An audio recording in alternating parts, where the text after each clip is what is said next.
Ready? Hello, everybody. Welcome to the June 17th, 2026 meeting of the planning board. I'd like to all ask you to please stand for the pledge of allegiance. I pledge allegiance to the flag of the United States of America, and to the republic for which it stands, one nation, under God, indivisible, with liberty and justice for all.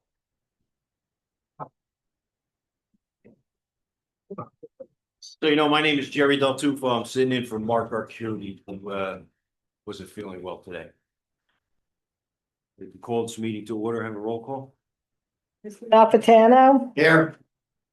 Mr. Del Tufo, Mr. Smith, Excused. Ms. Tangora, Excused. Dr. Marchese, He's recused. Mr. Korobanic, Here. Commissioner Scarpelli, Here. Mr. Goitiendia, Here. Mayor Kelly, Mr. Kazira, Here. Mr. Contella, Here. Ms. Rempucheski, Here. Mr. Arcudi. Excused.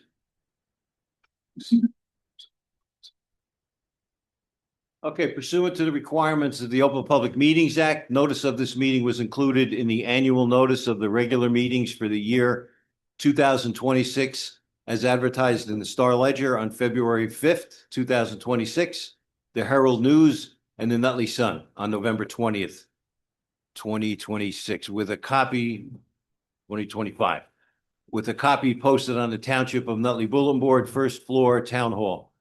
A copy is filed in the office of the Township Clerk, and copies are available to all members of the general public. All right, did everybody get a chance to review the minutes of the last meeting? Any questions? Comments? No. Motion to approve? Move it. Second. All in favor? Aye. All right, thank you. All right, communications and bills, sir. I have one bill for approval this evening. It's for Ms. Santacieri for attendance in preparation of the meeting minutes for June 3, 2026, which we just approved. It's in the amount of $150, which I find to be fair and reasonable. Motion to approve. Move it. Second. Second. All in favor? Aye. That's it. Yes, that's it for the yep.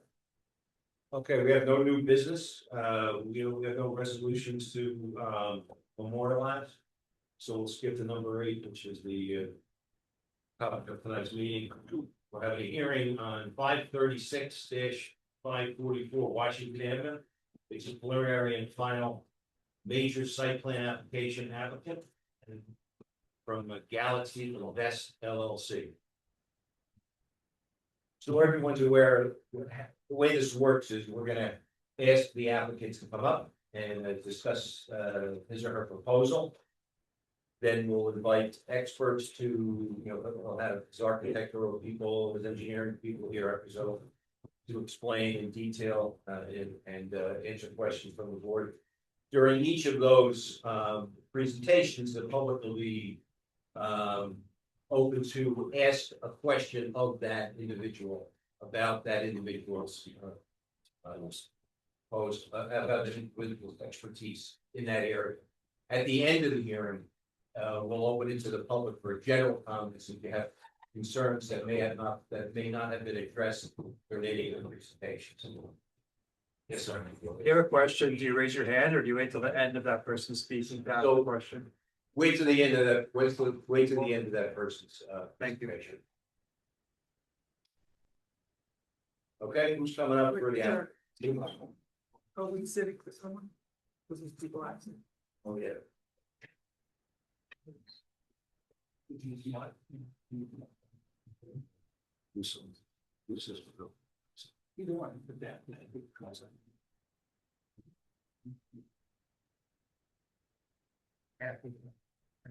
Okay, Kathy Ramp, will you please sit for Mark? And Frank, sit for, Carol. Carol.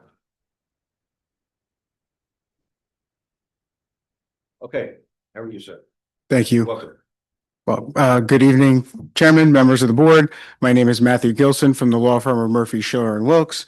I'm here tonight on behalf of Galaxy Invest for the property located at 536, 544 Washington Avenue, Block 1502, Lot 12.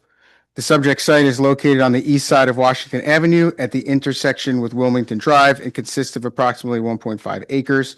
The site is fully developed. It's the former credit union and consists of two buildings with a maximum height of 2 stories, parking, utilities, landscaping.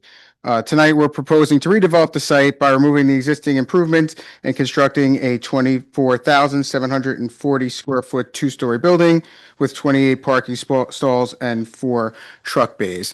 This is a permitted use in the MO zone. It is our position, as you will hear through testimony tonight, that the application is fully conforming. There is some variance relief that your professionals have called out as may be required. We're here to address that as well and through testimony. I'll have 4 witnesses for you tonight, a representative of the applicant, our engineer, our architect, and our planner. With that, Mr. Chairman, I'd like to call our first witness, Richard LaBarbiera, a representative of the applicant. Good evening, Chairman, Mayor, board members. My name's Rich LaBarbiera. I'm here on behalf of Galaxy Invest. We're real excited to You be. gotta have you sworn in. Oh, sworn in. Okay. Yeah, hang on. I was too quick there. Yeah. I jumped the gun. I apologize. LA, capital B, ARBIERA. Few vowels. Mr. LaBarbera, do you swear to be truthful in your testimony? I do. All right, thank you. Thank you. Again, Chairman, board members, Mayor, it's a pleasure to be here this evening. I thank you for your time. I'm here on behalf of Galaxy Invest. We're real excited to be here in town. It's a place that's been near and dear to my heart for many years, and I'm returning in a lot of ways.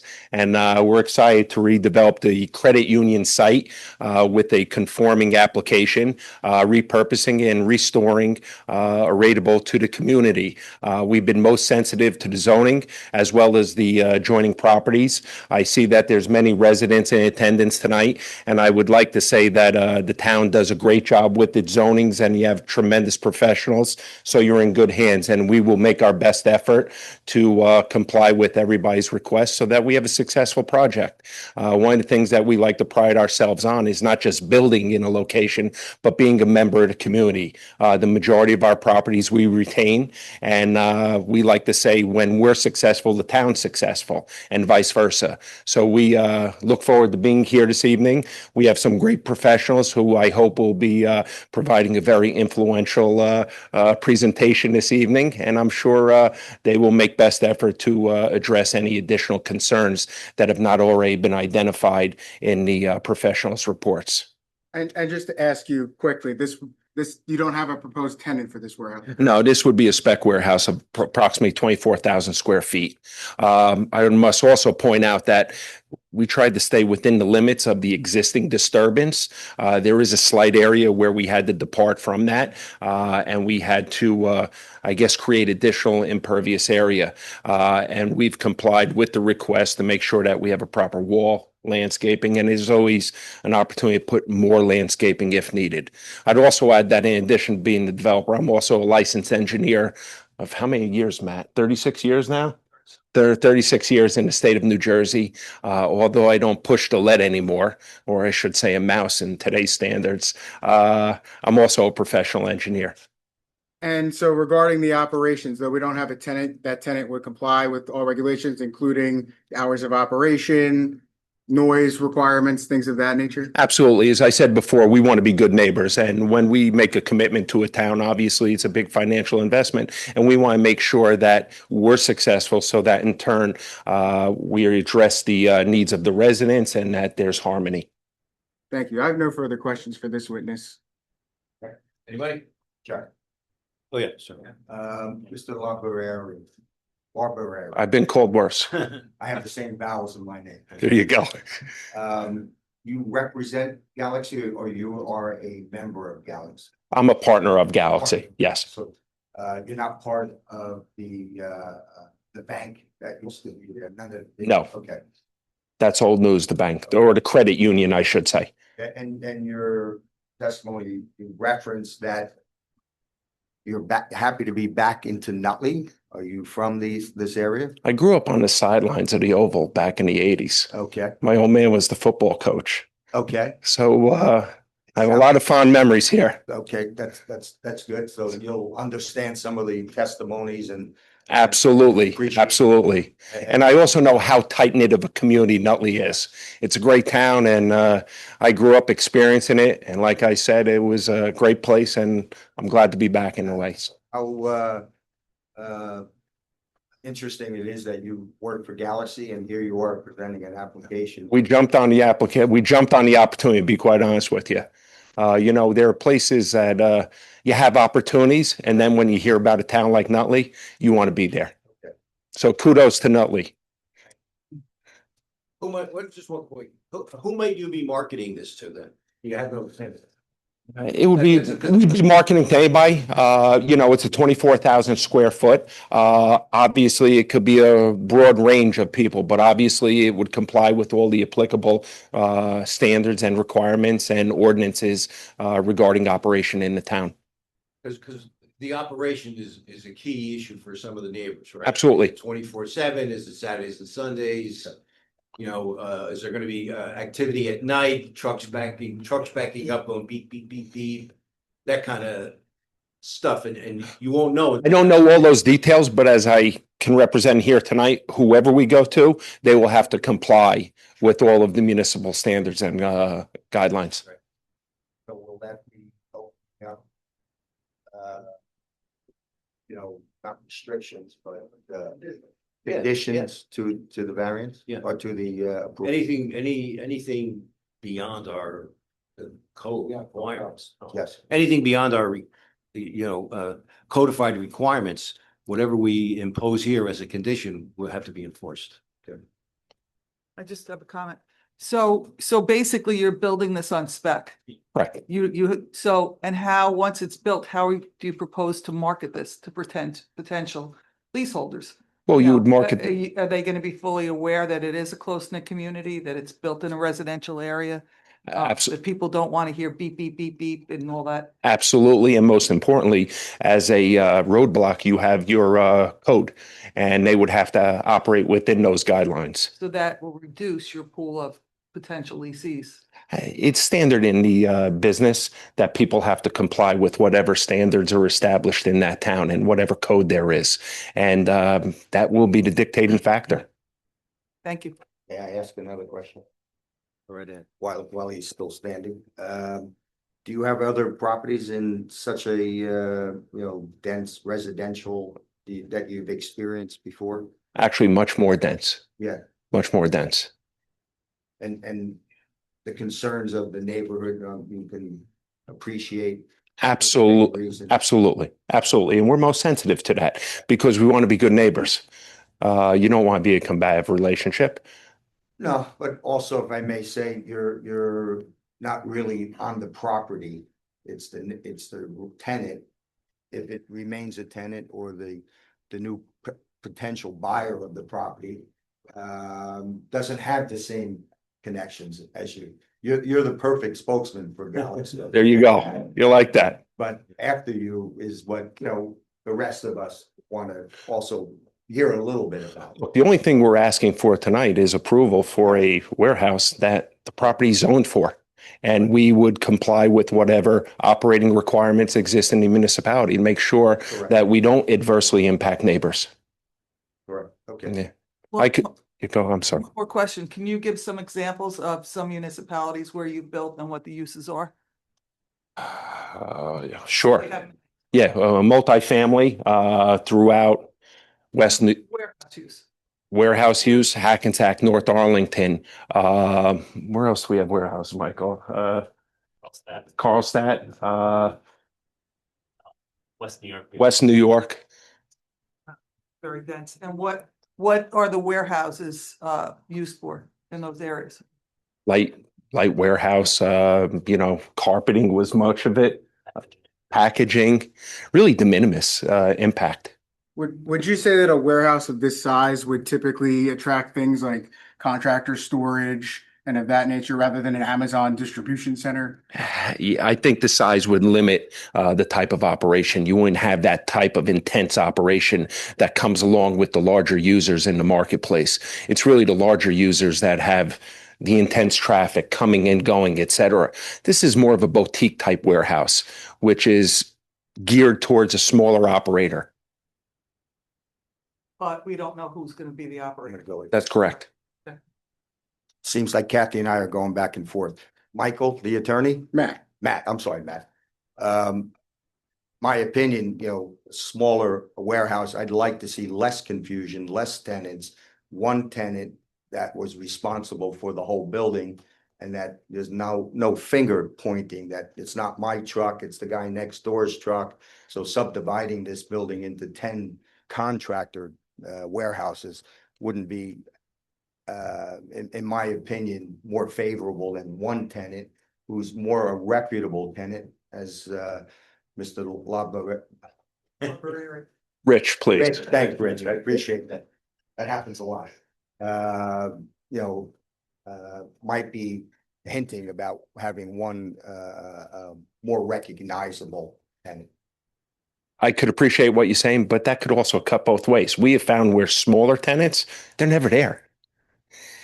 So you don't know for certain. Correct. You don't know for certain. So one larger tenant might be a little bit more intense if you were to carve it up. And I'm not saying either way is right or wrong, but sometimes you have to be careful what you might wish for. A smaller tenant might lend itself where they're hardly there. They're just storing. Once a week, they come, drop stuff off, pick stuff up. If there's, as we go back and forth and we're opening up all the other questions to the engineers, it just adds to more vehicles, vans, other in and out type of operations where it's less controllable when you have 10 tenants versus one that the hours are 9 to 5 versus a contractor who swoops in at 9 o'clock because he needed to get something before the next morning. So contractors appeal is not so appealing in my opinion. And I'm not a neighbor living next door to that, so I don't want to speak for the residents, but for me, it wouldn't be as appealing as more recognizable, reputable, who is concerned about the properties. We're concerned about the property. We'll get to that. And I'd like to believe all of these things, and you'll hear from our planner, all of these concerns have been considered in your master plan as the property is zoned for this use. And with that zoning comes all the setback requirements and everything else that we've complied with. So I would like to believe that your zoning has considered most, if not all of these concerns, and what might have slipped off the table. You also have your code in town concerning hours of operation, et cetera, which might not necessarily be part of your master plan. Just giving you my thoughts before you sit down, that when you hear the rest of my questions. It's all good. Yeah. Okay. I'm done, Jim. I'm up for questions from the audience or no? Right.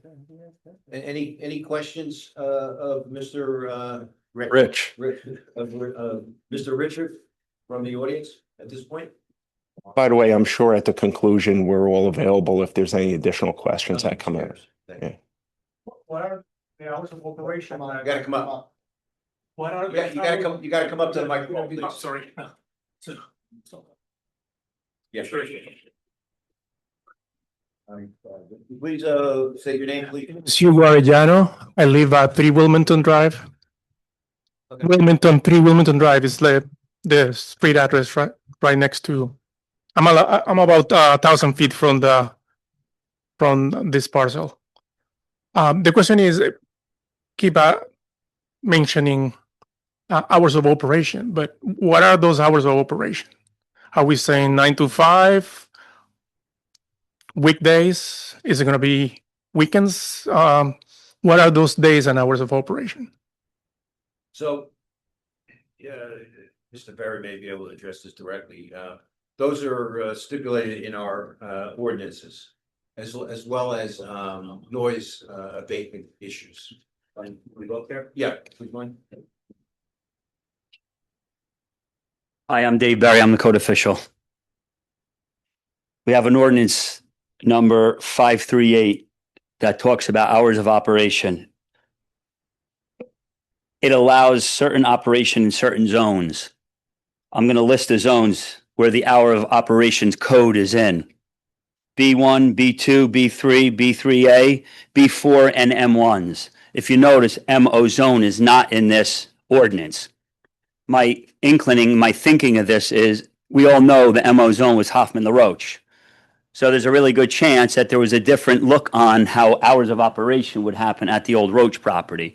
So the hours of operation in these zones, you can't operate between the hours of midnight and 5 a.m., but only in these listed zones. So the ordinance doesn't apply to this section. And like I said, my theory is that this MO zone was Hoffman La Roche, which obviously had a 24-hour operation at the time in its heyday. So that would have to be discussed through this application process, the official hours of operation for the tenant, whoever it may be. So Dave, if the MO zone, is the MO zone the only was made for Roche? So where else is? Roche was an MO zone before. So it's been redeveloped. Why has that area not been? Well, it has been, it's in a redevelopment zone, so it's a different zone. But this ordinance is an older ordinance, and this ordinance addressed hours of operation at the last time that the township thought about hours of an operation. I think 2011 it was amended. So Roach was still there at 2011. They left 15, I think, or 14 or something like that. But shouldn't it this cleaned up? Wow. So is this like one of the only remaining MO zones? You know, I'll be honest with you, hours of operation in the township doesn't really get discussed a lot too much with commercial properties. Bars, maybe some, but other than that, around the township, we really don't have a lot of hours of operation issues. We don't have a lot of warehouses, right? I mean, so why would we talk about, it's just something that doesn't come up. And usually this is the time when things come up for ordinance changes, when we have an application and we're finding some ordinances that are outdated that need to get cleaned up. That's usually what happens. So we're going to determine if this is even reasonably going to. Yes. Any type of approval, what the hours potentially could be. Yeah. We could stipulate the hours and make a condition if it goes to approval.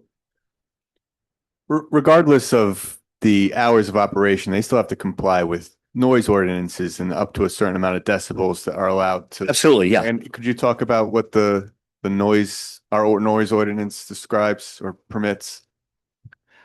Or if you're not ready. I'm not ready for that. I'd have to do some research for that. And I believe that we're going to have I think we're going to have some help from a sound engineer, I believe, to assist us with this. But we have that in a couple of previous applications. We've had a sound engineer do a review on an application, and I believe we're going to try to get that done for this.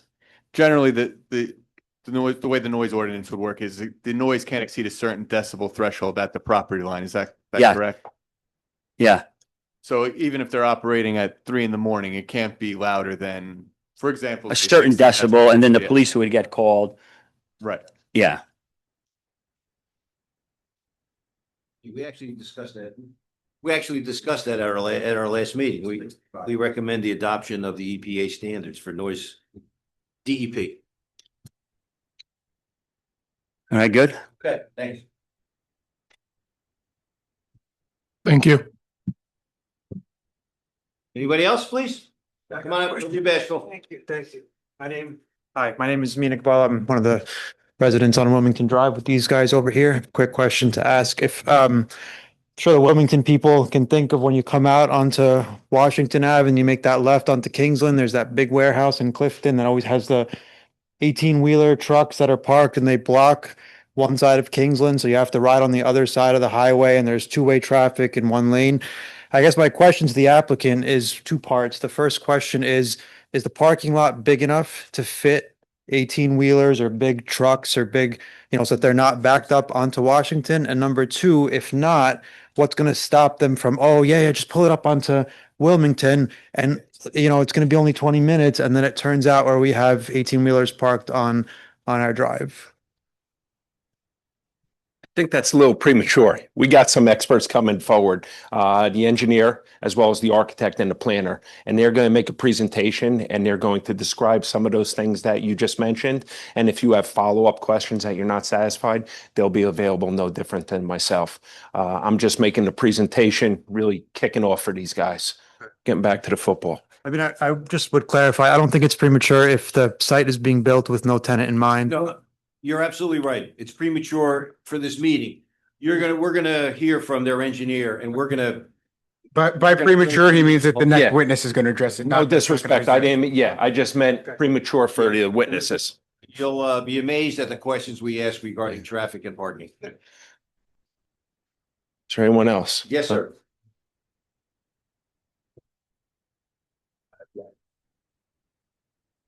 I am Patrick Shaw, number Patrick. 20, Wilmington.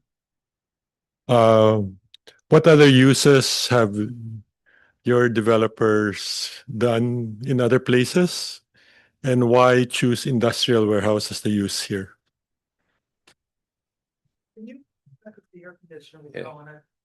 Yes. So what other uses have you developed in other places? And why choose industrial warehouse for this particular place?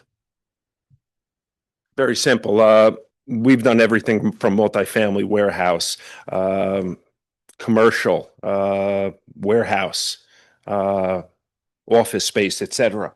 Why we're proposing this is because that's what the property is zoned for. And I think a lot of the concerns may not necessarily be with the application you're going to hear tonight, but the property zoning itself. We're here with a complying application as our engineers will present. The property is zoned for this. And when you hear testimony, everything that we're proposing is within the guidelines as established by the town. So what we're doing is basically fitting a round peg into a round hole. We're not asking for relief. We're not saying that, gee, this is a residential property and we're putting a warehouse here, where we would have to make a much different presentation and demonstrate why we're proposing such. What we're doing again tonight is all consistent with the master plan as established by your town. And we're not asking for relief from that, nor how the hours of operation work. So we're just saying that we will comply, no different than if you were going to build your home and you built a home that complied with your zoning. That's all we're asking to do, is to build a compliant structure in accordance with the zoning for the use as it's labeled. Sure. What? So I'm thinking that the zoning is not just for industrial warehouses, but there are other uses that can be developed in that zone. So why choose industrial warehouse in particular? I'll defer to the planner, but again, this is what it's zoned for, this industrial use.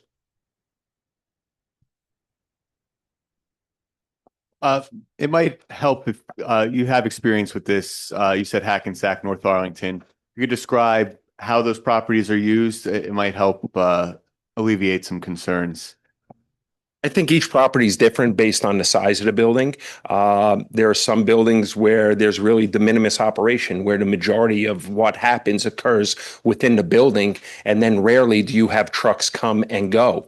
But then there are other buildings that it is a little bit more intense, but they do comply with all the applicable requirements. And the way this property, and the civil engineer will go through it, there's loading areas, there's circulation, no different than any other warehouse, so that a truck could properly access the site, go to the loading docks, load, offload, do whatever, and then discharge and go out. I not to cut you off, but I think you mentioned earlier that the most likely use for this would be a contractor warehouse. And would you be able to describe what that is? No, I think Matt mentioned that as an option. Okay. Yeah. No, that's one of many. There could be, micro tenants where they only need 5,000 square feet. Who needs 10,000 square foot? Or it might be a single operator who needs 24,000 and change. Okay. That's all TBD to be determined. But the first step is obviously we don't know who that tenant is, because as of this moment, we don't have an approval for the warehouse. I think the point that we're trying to make is that in this market, 24,000 square feet is not enough to run a distribution center.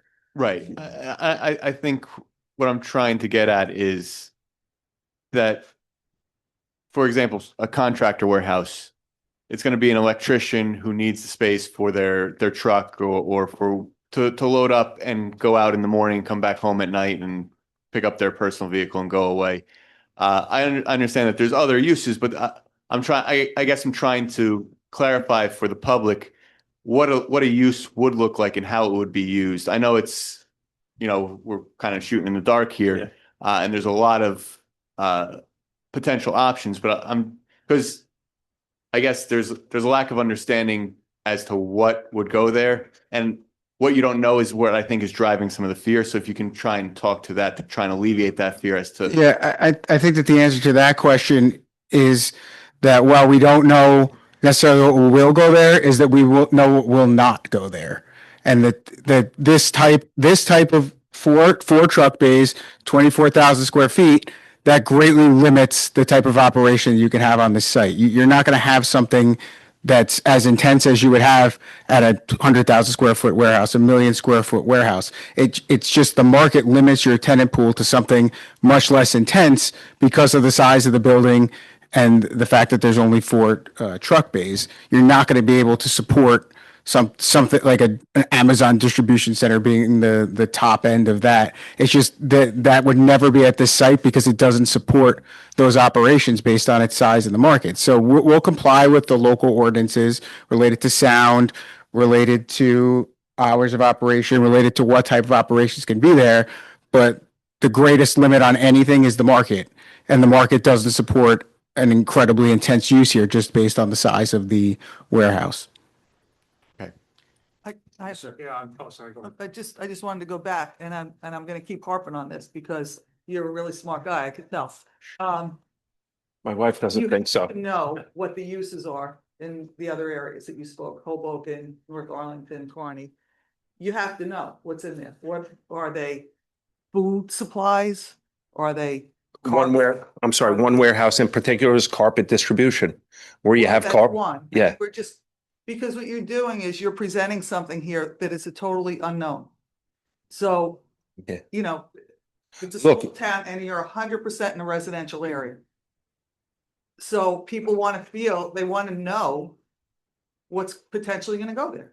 I appreciate all of that, and I understand that we're a little bit of a unicorn surrounded by residential everywhere, but we can't help the hand that's been dealt to us. And we're again trying to comply with whatever the zoning of the town is. Now, to the unknown, I'd be disingenuous if I were to come here and tell you exactly what an operation will look like. But as Matt said, I could tell you what it's not going to look like. I think the big concern when you hear warehouse nowadays, you think of Amazon, and all you see is loading doors and tractor trailers and bays. And I just checked, and the engineer will come up, but I believe we have 4 loading bays in total. That really limits the type of activity that you'll see at this site. Well, when you say Amazon, you're talking Amazon, but there's lots of businesses now where people are creating their own businesses where they buy certain things, store them and resell them on Amazon. Becoming an Amazon reseller is a big thing. So this could potentially be an Amazon reseller warehouse where things could be delivered 24/7. People in and out all the time. So when you don't know what the use is, your mind wanders. And I respect that entirely. And we're most sensitive, again, to the fact that this property is a little bit of an anomaly. And while it's zoned different than the 3 surrounding sides, actually 4, if you think about across the street, it's still zoned for this use. And we're just, again, trying to comply with the rules as established by the community. Again, I don't want to beat a dead horse. I know. You're trying to comply, but you don't know what the use is going to be. I think that the answer to that question is this is a residential neighborhood, but residential is not a permitted use here. I think there would be an appetite for a developer to come in here and do a residential project here, but a residential project is not a permitted use. This is what is permitted. I mean, if you ask my opinion, I think a residential site goes better here, but that's not what's permitted. So we have to live within what the code of Nutley allows, which is to build something of this nature. Residential, I agree it's a residential neighborhood, but it's not a permitted use. So if we were to come here and ask to build, say, 50 units, that's not a permitted use. We would be in front of the zoning board. So we've, There are other things that are permitted there. yes, I agree, but yeah, It is, nobody be upset. I would want to. So warehouse. I understand that, but we've complied with, as far as being in the neighborhood, we've complied with all the setback requirements. We've complied with all the coverage requirements. We've complied with all the parking requirements, and we've complied with the use requirement. Anybody else? Okay. Yeah, I think I'm going off of, I'm sorry, I don't know your name, Kathy. I'm going off what Kathy's saying a little bit. We keep asking what it could be used for, and you're answering in the negative. In the negative, it can't be used as an Amazon warehouse because it's only 4, and you keep using the word significantly limits the operations. And yet when asked, can you give an example of an operation, you're refusing to do that. And that's what makes, I think, some of the residential people a little bit uneasy, that if you're telling us it can't be this, it can't be a warehouse, it can't be an Amazon distribution center, it's significant limits, only 4 bays, it's very small, 24,000 square feet, and yet aren't providing or articulating 1 or 2 or 3 concrete examples, feels very evasive. Well, I think that we have given some, contractor storage could be one of them. Can you explain how contractor storage would work? Give me like Sure. a week, a Monday through We Sunday. have a contractor who comes there, they store their equipment that they What time do use. they come? Depends on what they're doing, probably 7, 8 in the morning. They would come, they would pick up their equipment for the work for the day. They would go to their job site.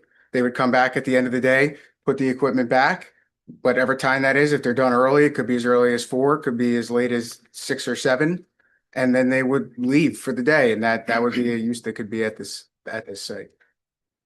Okay, that's one example. You're saying you have multiple. Sure, he talked about. It could be a supply house where it's either a electrical or plumbing supply house where there's an operator that brings in all of their material and distributes from here. It could be really any widget that warehouses and then supplies from this location. Okay, I'm gonna. Yeah, and I apologize for the frustration, and we're not trying to be It's not evasive. frustration, it's just, it feels like we're asking, a lot of people are asking questions and it's, well, it's zoned for this, it's allowed for, we get it, we're not saying you're doing something illegal. We're just saying, can you give us a little bit more context or color, since we're gonna be living next to it 7 days out of the week, 365 days out of the year. We just wanna understand what you're thinking or what you're envisioning. I respect that. And you're saying that you own all these warehouses across New Jersey, more dense population, less, bigger, smaller, but you're not 100% providing the context that we're asking. Somebody in the back? Yes, sir. State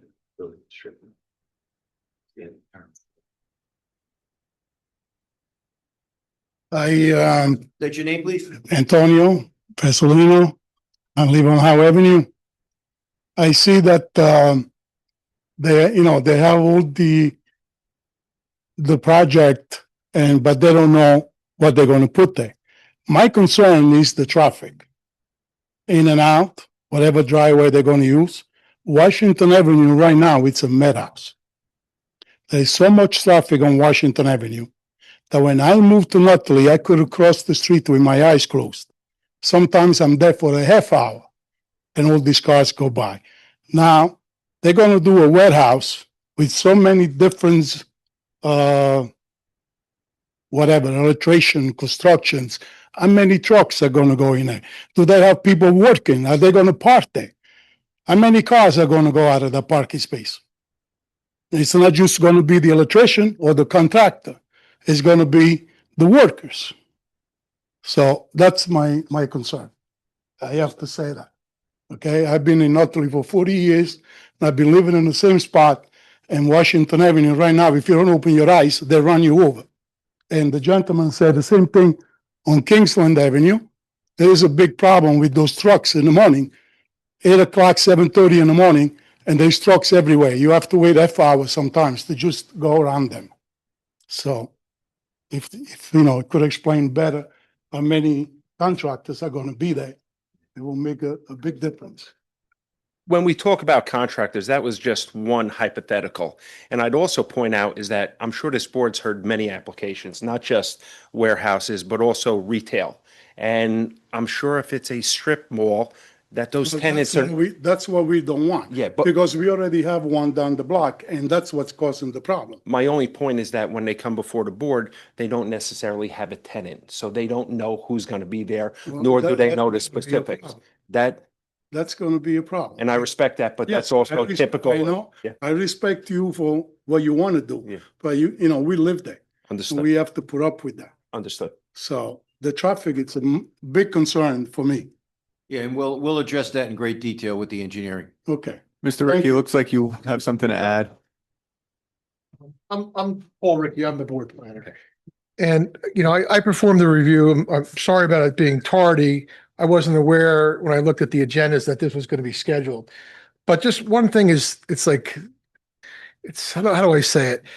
The applicant submitted their floor plans. Their floor plans are completely blank. It shows an office area and it shows a warehouse area. And the applicant, through his testimony tonight, has said, oh, we may want to cut this up, have multiple contractors and the like. So, they have ideas what they want to do.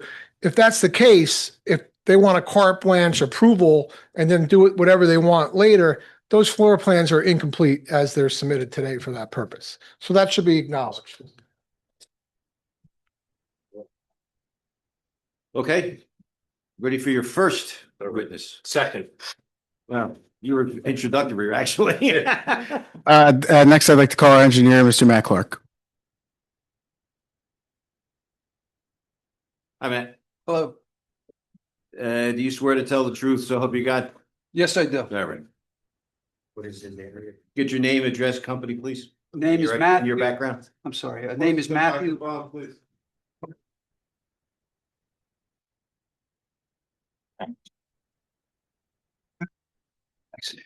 My name is Matthew. The last name is Clark, Clark. I work for MCB Engineering Associates, 11 Furlough Street in Toto, New Jersey. I'm a licensed professional engineer in the state of New Jersey. Have been since 1997. Been qualified for 30 years, and my license is in good standing. Presented before many planning boards before and zoning boards. Yep, for over 30 years. We'll accept it. Thank you. Mr. Clark, can you please provide the board an overview of this proposed project?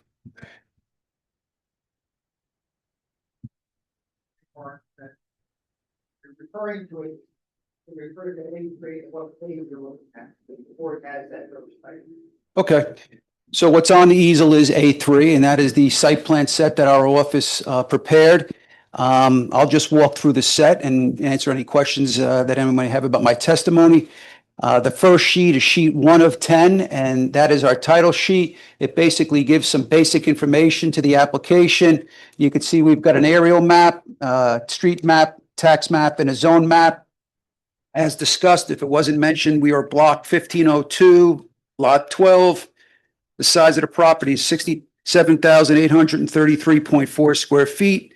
What exists on the property are 2 commercial structures with accessory parking. And as mentioned, and you can see on the aerial, we're completely basically, other than the property directly to our north, we're completely surrounded by residential development.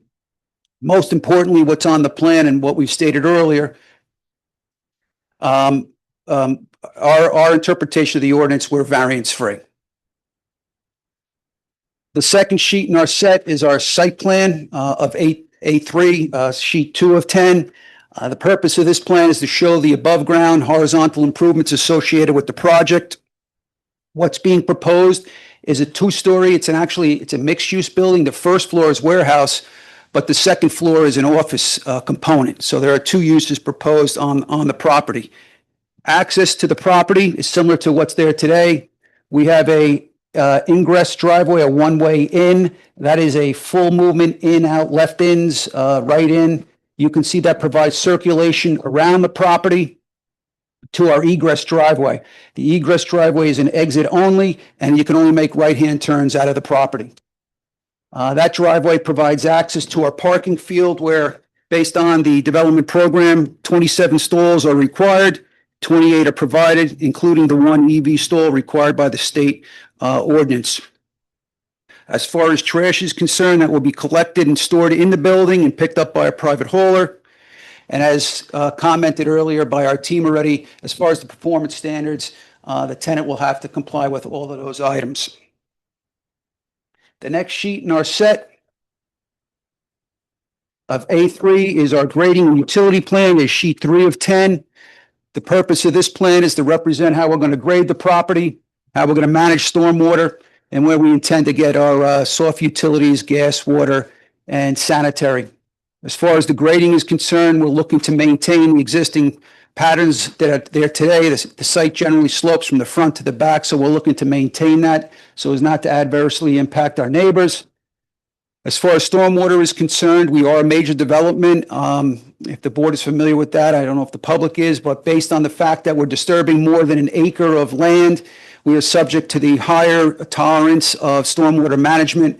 We've represented and submitted a stormwater management plan showing compliance with the applicable code. As part of that code, we're providing on the roof, a portion of the roof will be a green roof. That is a green infrastructure technique that's required under the major stormwater management criteria. As far as the soft utilities, as I mentioned, the sanitary, the water, the gas, and so on will be accessed off of Washington.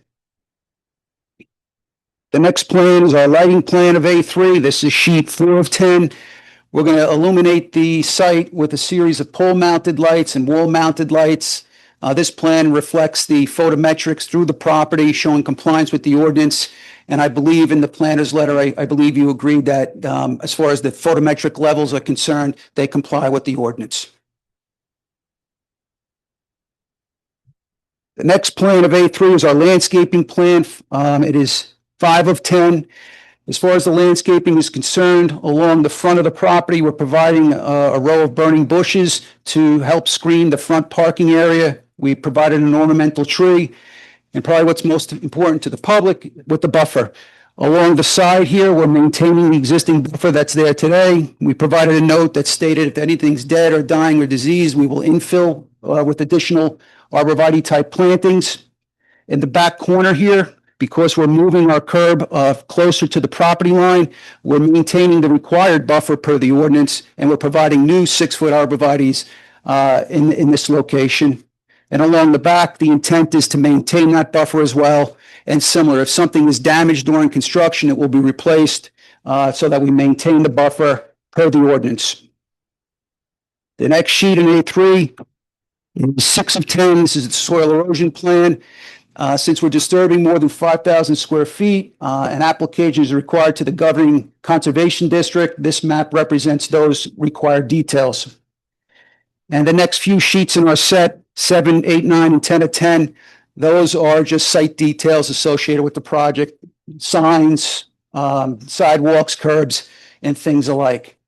And that in essence is a walkthrough of our plans. And if there's anybody have any questions, I can be happy to answer. Since I know it's going to be the question, can you just go over the site circulation a little bit more, and from both an internal and how externally site they'll enter and exit and enter? Right. So what we utilized in our office is a modeling software of a WB67 vehicle. We looked at the largest possible vehicle that is a over 70-foot long vehicle, the 53-foot trailers.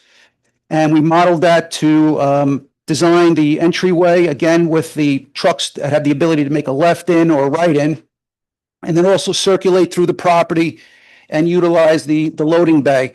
As far as the loading bays are concerned, based on the development program, 4 are required and 4 are provided. As far as exiting site, the same thing. We looked at the modeling software, and these widths and these alignments of the curbs and so on and so forth are appropriate to accommodate that type of vehicle, and again, to maintain a right out. We did not provide any form of a driveway off onto the side street. We maintained the intent of what's there today to exit and enter off of the main street. I have no further questions for this witness. Just one quick one, and we'll open up to the board. You mentioned you don't need any variances, and you have a second curb cut, and you're looking for a wider curb cut. Is that because there are existing conditions and you don't need a variance? Or you can explain that to me, why you don't need a variance? Our plan is probably going to go in more detail than myself as the site engineer. But it's our interpretation that that section of the ordinance does not apply to this application. And if you could, he'll go into more planning detail of why that is the case. In a nutshell, our position is that the relief that was called out as a variance is only applicable to 1 and 2 family homes. And if I'll offer one comment in advance, I'm sure as far as traffic studies is concerned, a formal traffic study of the impact of this development on the street was not performed by our office, nor was performed by the applicant. Traditionally, when you have a site that is a permitted use, that type of analysis is not required. What is required, though, is to make sure that you can function on site for the type of use that you're providing, and that's what we did. I'll open it up to the board if anybody has any questions. I have the list of the market. Sure. Go ahead. Good evening. I have a couple questions. I'll try to go somewhat in order. The loading base, how big a truck can that accommodate? The WB 67. Well, 67 feet long. I think it's 73. And That's what it was modeled for. It can accommodate that. and they're gonna be able to swing into that, Yes. we need turning radiuses for that. Do you have that? The plan reflects the result of the modeling.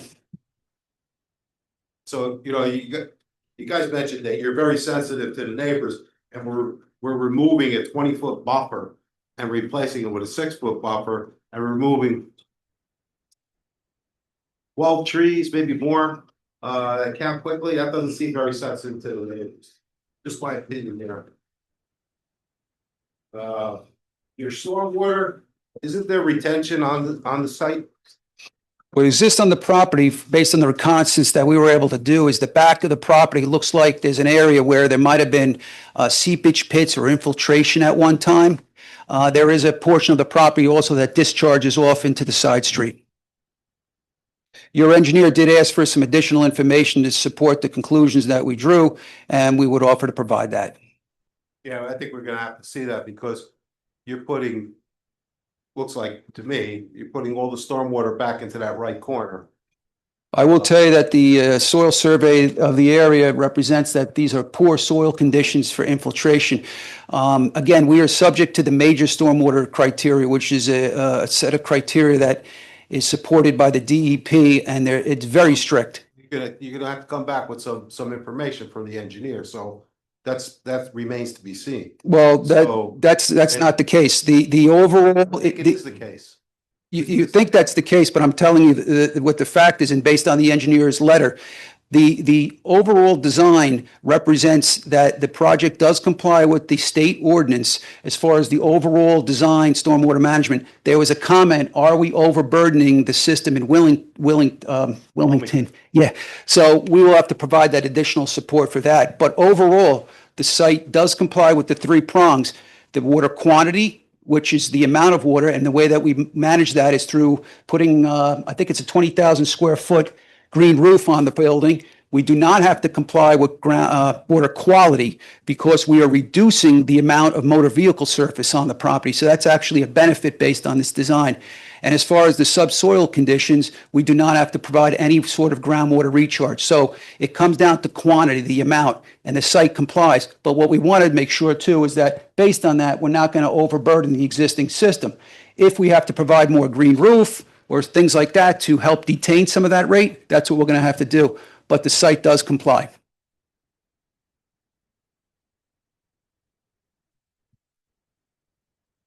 And again, just on the landscape. Yeah, you're putting in 6-foot arborvitae's. Just doesn't seem sufficient to protect those homeowners that are, their house is right there. And they're gonna have to listen to trucks coming in, and as Kathy called the beep, beep, beep, the reverse horn. It just doesn't seem very sensitive. That's all I have, Mr. Chairman. I'll just mention that the buffer that is provided and the planting that is being proposed in that area does comply with the ordinance. What is the requirement? 6 feet.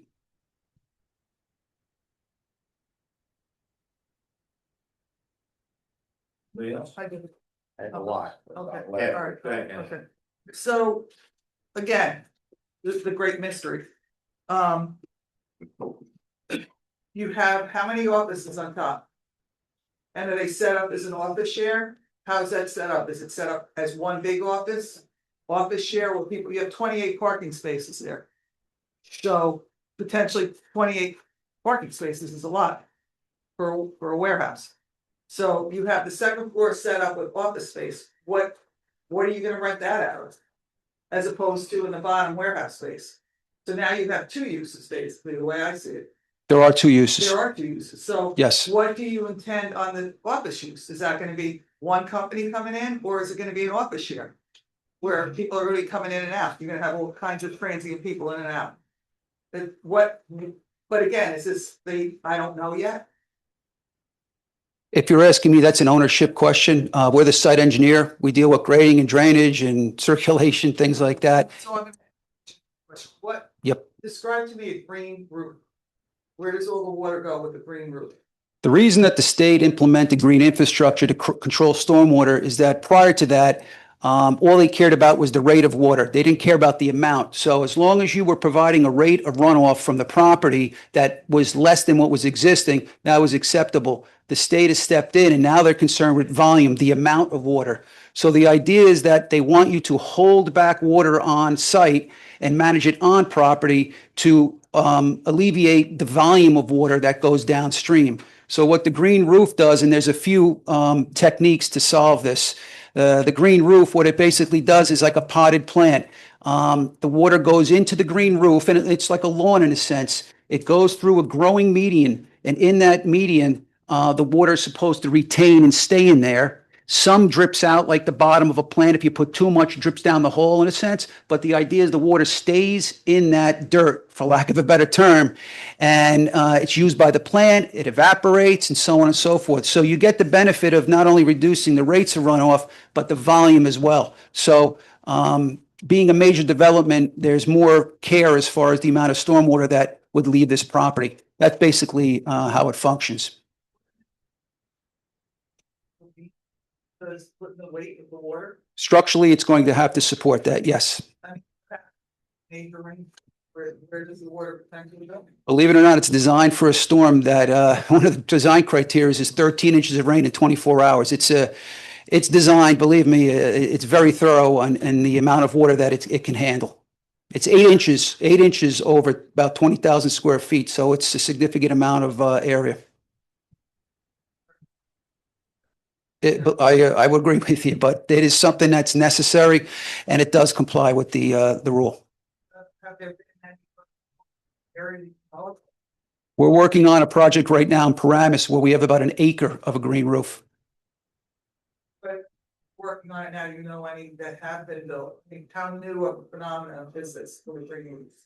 The green roof, it's a couple years old, the new rule. I could tell you a lot of sites try to do solve the equation through infiltrating in the ground because of what you mentioned, the cost to the roof, the maintenance of the roof, and so on and so forth. But in this case, because the ground really doesn't accommodate the ability for the water to seep in and stay there and hold the volume back, we had to go with a plan B in a sense and go with the green roof. My thing is that you're right, the ground can accommodate the extra water, because neighbors will end up with it in their basements. Right. But so now you're saying you're gonna do this green roof, but there's really no. It's such a new thing, we don't know how they've been working.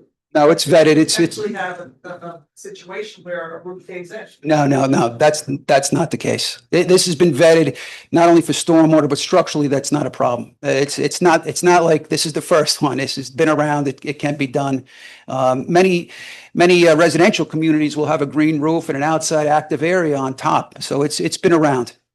That's very serious rainstorms here. Tremendous amount of Yeah. You know, that got devastated. Yeah, no, it takes that into account. You actually have to design for a projected storm for the 2100. The state is very conservative. If we comply with the state policy, you're not going to get more of a conservative approach. And the town's ordinance adopts those rules. That's how the towns have been tasked with that. Yeah, I don't have a lot of questions. Can you point out where the garbage is going to be going on this property? It'll be stored in the building and then it'll be picked up through, say, the loading area and transported off by a private hauler. So where is that loading area? Back here. In that loading area, are you talking about dumpsters or are you talking about? Everything's in the building. So I guess walk me through how this works, because we don't know what the tenant's wastes is going to be like, the volume, what kind of waste. So if you could walk me through how the waste would work. I can walk you through as far as the pickup and exiting the property. As far as in the building and anticipating maybe the size and where it would be, our architect, I think, will give you a better answer than I could. What we did, though, is we modeled, obviously, if the 73-foot truck goes through, we're confident, obviously, that a trash vehicle could get in here, has the ability to back up, pick that trash up and recycling and exit the property. Internally, the architect will answer that question better than I could. So at some point, the trash is being stored externally. Is that correct? Outside the building? Right. That is not the intent. So I'm not following it. How does the trash get into the truck? Well, the truck will back up, they'll open up the door and throw it in. So it's in a fully contained bay inside the building, so there's not going to be any odors emanating from, let's say, a containment area that's shielded off by like a wall or something, but still open to the air. All I can tell you is that it's going to be in the building. At this time, the intent is not to have anything stored outside the building. And the architect, again, maybe you can describe a little bit of their thought of how they want to contain that to protect odors and things like that.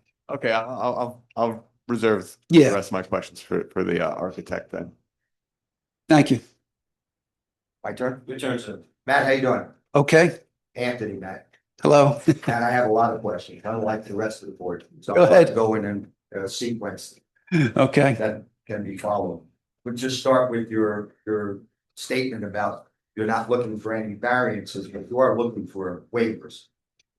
There are three, we were using the term design alternates because in your site plan, not your zoning ordinance, but in your site plan code, those three items that we mentioned say where practical, apply such and such. Correct. Those items would not be practical to apply here. The way that we could comply with those items is to have the exit out onto the side street. And those three design alternates would go out the door. So what we thought, Side street, Matt? Side street. Wilmington. Isn't that part of the property next door? No, what I'm saying is, and I'll just turn it, so you see, if we came out I know, on but here, yeah. Is that a private road? Well, does that belong to Bainbridge? I believe it to be, I see it as a public road, maybe I don't know. It's not a public road. Oh, it's private, okay. Okay, so you could go out. Oh, sorry. Excuse me, 1 second, please. Okay, then I wasn't aware of that. Then we're all done. Yeah, hold on to your question. You'll have plenty of time to answer. Well, then in that So regard, that wouldn't be possible to go out to the side street. okay, I thought it was a public street. So again, I'm just gonna describe, the intersection one, where it's 100 feet, they're asking for, I can understand that being possibly a waiver. Not much you can do with the intersection, you can't move. Right. This driveway on the side lot, 10 feet, they're asking for 0. I don't think that's a waiver materials, truthfully. Well, I'll just point out, the issue why we noted a 0 is that the curb return ends at the property line. As far as the throat of the driveway, that's actually probably, 15, 20 feet off the sideline. But the way we represented it is where the curb return hits the curb in the street. 0 at property Right, where the curb return meets the curb. buffer between the property line and the driveway on the side is 6 feet.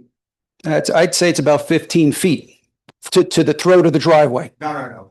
Property line between the adjacent property and the driveway. That's what I mean, from our side lot line. Let me just spin this one more time. I have that. Yep. Are you, do you mean here? Driveway edge, not there, not at the throat, along the property line. Go up and Oh, down, here. north and south. What is that? That's only we had dimension that. I think that's about 3 feet. I don't think that we show a dimension here, but yeah, I think it's 3 feet. Buffer straight? So, I mean, the throat, the way you described it, it's really not concerning. More than silly, the neighbor's property line and your property line.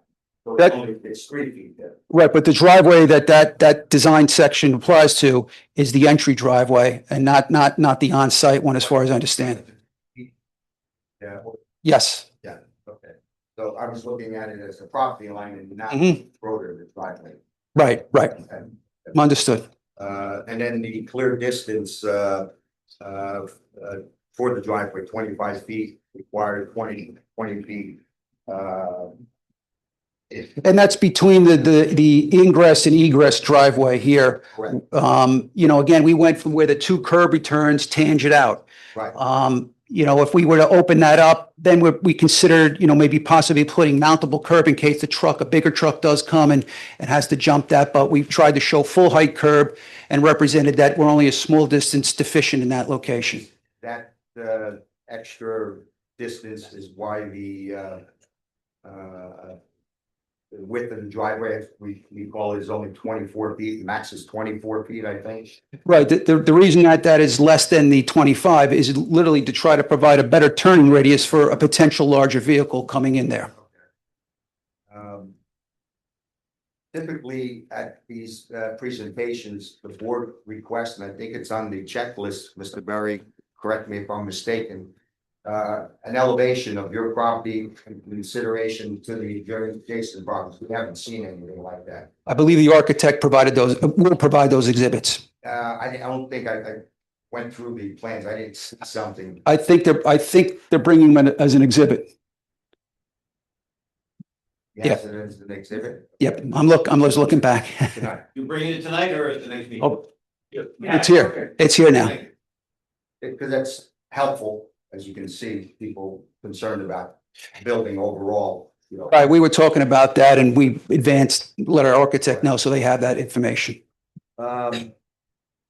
Your finished floor height, you talk about the site, the grading of the site, sort of maintain a new proposed grade, sort of follow what's existing. From what I can tell from your plan, you've raised the site up, especially the back side of the property, quite a bit, anywhere from 3 to 90 feet, if I'm not mistaken. That's right. The property does still grade from front to back, but the reason that was done, it was stormwater reasons. But you're raising the grade. It's not really maintaining the same elevation. You're raising the grade, you're sloping to the back corners, as the commissioner had mentioned. Right. Exiting onto side road, but you are raising the grade. We are raising the grade. I believe my testimony was that the pattern is from front to back. We're still front to back. We are though raising it. You're correct. So the reason I'm pointing out the raising the grade is that, you know, your elevations of the existing property without an elevation drawing in advance of tonight's meeting. Mhm. Because now I'm gonna study that elevation once I get a copy of it, and I'm gonna come up with a next group of questions, but some of the questions I have tonight. So now you're raising the grade 3 feet on one end, 9 feet in the middle, and 6 on the other end. The truck that seems to be just following its simple route, which I would have appreciated seeing a truck plan, turning plan. I'd like to see how far it goes out onto Washington Avenue. Your testimony is fine, but my eyes are my proof. So I would like to see a truck turning plan next time you come. Okay. Because we are gonna go to a next meeting, I can tell you, just by what you guys are providing, which is basic information, not enough to convince me that you deserve a final site plan. So I'm telling you in advance, I'd like to see a truck plan. So by raising the grade, the woman that you face, the truck, got Gladys Molina. Now you have the lights of your truck 6 feet, 7 feet higher than the grade that's there now, which will be going into her maybe second floor bedroom. So those trees that you say are blocking the view of the house currently, but by raising the grade, they're not gonna do the same. So I think let's be open, don't describe what you're actually doing on the site as maintaining the same contours. You're changing the grades of the site. Tremendous. Which in fact then raises that building that you say 48 feet is the top of the roof, which I'll talk to the architect about. Now that building is not only 48 feet from that grade, but you're also raising everything around it. That makes this building stand out a lot more to the neighboring properties that are very close to your property line. So let me get into my question. I just wanted to point. Oh, go ahead. Listen, Okay. we are doing what you're saying. We are raising the site in the back and it's for Wait a stormwater minute. management. Right. Did anybody else know that on the board, that they're going up 9 feet? Okay. As- Just yeah. wanted to let you know. Which also then takes the light poles that are 15 feet onto a concrete base. They invite a parking stall. Another 6, 7 feet, 3 feet on one end, 9 feet in the back of the property. So that light pole that would be 15 feet from the existing grade is really 24 feet from the proposed finished grade. Not from the proposed finished grade, but from that existing grade, that light head is gonna be 24 foot higher. 9 plus 15, 24. So just bringing out the facts of what I can visualize, that maybe you're not giving the fair assessment from that elevation drawing that would have been required. I'd like to see that next week. Right. Next, whatever. Right. I'll just mention to you, correct, as far as raising the height and then obviously the lights are going to be higher. Everything changed. I'll just note though that we do provide a compliant lighting design, even though we're doing that. Correct. But the elevation drawing that you're lacking would have probably made it a little more clearer. Right. Or I wouldn't have to stay up all night trying to. Understood. Plans. You know, our job is to try to design the site in compliance with the code. Right. And that's, you know, so I agree with you. We are going up. It's, you know, that's the case, but it does comply with the code. So why is the building designed for 48 feet? I mean, standard 12-foot ceiling on the second floor. Warehouse, determining that the warehouse floor and the ceiling of the warehouse, determining that it's gonna be needed to be that high. I'll let the architect answer the question regarding the building. We deal with the site. They'll be able to provide that answer. Let her know that if it's a contractor's warehouse, as you were proposing, having a warehouse 24, 25, 30 feet for a small electrical contractor seems a little over the top. And that's what's driving this building to be a little too high. So I'm giving you time to think about the answer for that. I'll address that. Matt, would you happen to know what the distance is from the street at Washington Street to the front of the existing building right now? The existing, Yeah. I'll get you that information. You If we are- happen to know what the distance is to the proposed building from the street curb? Let's see here, from the right of way, we're 49. It looks like the street's another 20, 69 feet or so. I'll get that exact number for you as well if we're coming back. Yeah, about the same. While you're looking for the first one, it's about 38, 40 feet. Okay, So you are stepping back quite a bit from the existing curb line. From what with the existing buildings. So for the residents to let them know that the 48 foot high building is really not the same building line of what's currently there. It's actually set back a little further. that's right. And I will again state that as far as the setbacks and the height, it complies with the code. Right, exactly. I'm just curious why you came, not you, but the architect came up with 48 feet without the parapet. It's the roof line. Right. The parapet. It's probably another 4 feet, 50 foot building. Just curious. The need for a building that tall. Right.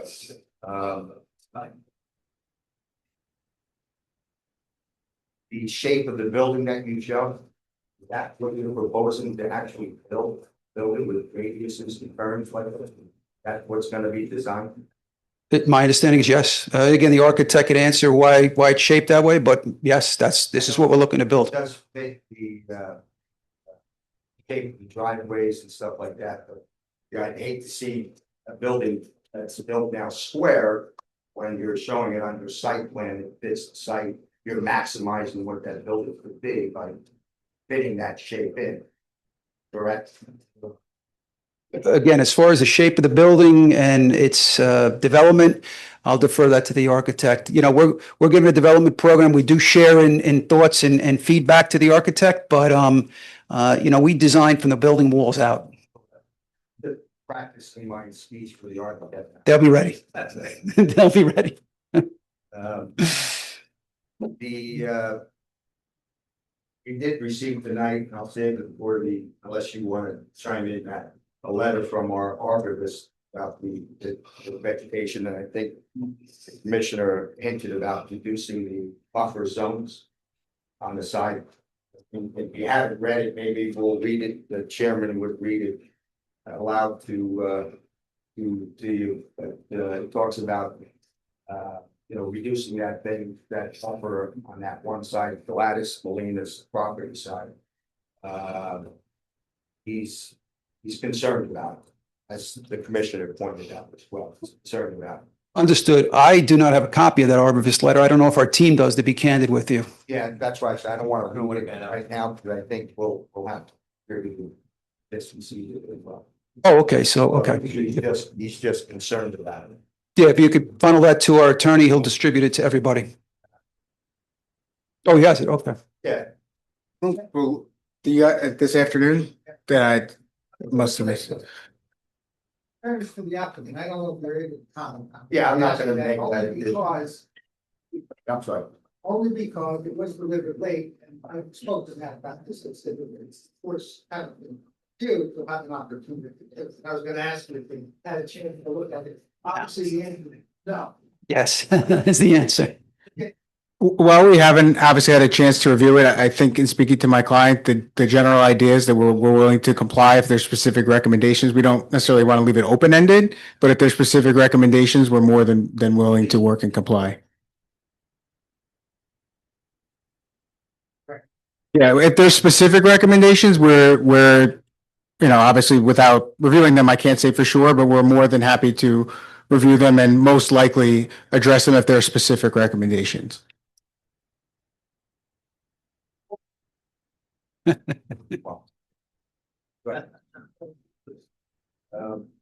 Matt, I followed your storm system. Yes, For your pipe is 12-inch pipe, correct. and you're tying into, as you call it, or as the plan calls it, an unknown, a terminus unknown. You're limited to where you are connecting to an unknown factor. Don't you want to know what you're connecting to? That's one of the comments from the engineers to take, I guess, a better look at, and that's from the survey. You know, the survey went out and did their analyses. We obtained that. And one of the items is, are we going to impact the downstream any further? So that's part of the additional analysis. Our goal for the application was to show that the site independently complies with the major stormwater, which it does. Now the question is, okay, you've done that, but is there any concern off-site for what you're discharging? So we'll go through that analysis. I didn't get a chance to take Mr. Pinoni's letter yet in consideration of it, so you have, so. Yeah, as far as the stormwater management, that really was the question asked. Can you look at, you know, any potential impacts downstream? And we know if there is something where we've got to increase the depth of the green roof, the area of the green roof, we have that ability on site to do that, so that we show that compliance as well. So speaking of green roofs, I installed them down before. Oh, okay, Familiar with them? good. I'll reserve my opinion, personal opinion. So will I. This, Kathy's, concern about it is not that new, it's been around a little while. But Yeah. It's improved quite a bit. You see a lot of it in the city. They have no land to put it, so it's a lot of roof stuff, and it does work. But, you know, as long as it's being maintained, it works. So I think that in the end, you know, one of the concerns or conditions would be the maintaining manual of that. And it's up to the town to regulate how you maintain it, how it gets regulated annually, gets cleaned 6 months, sometimes even less. Right. Just to make sure it's working properly. So, Well, one of the requirements of major stormwater management is to provide a formal stormwater plan that the applicant is responsible to maintain. applicant meaning Galaxy or the applicant meaning the tenant? The owner of the property The owner, which would be Galaxy at this time. at this time. Rich, you know how to maintain a green roof yet? He's cut many a lawn. I've done a few. Yeah. Done a few. You look like you got a green thumb. No. Don't get anything green up there.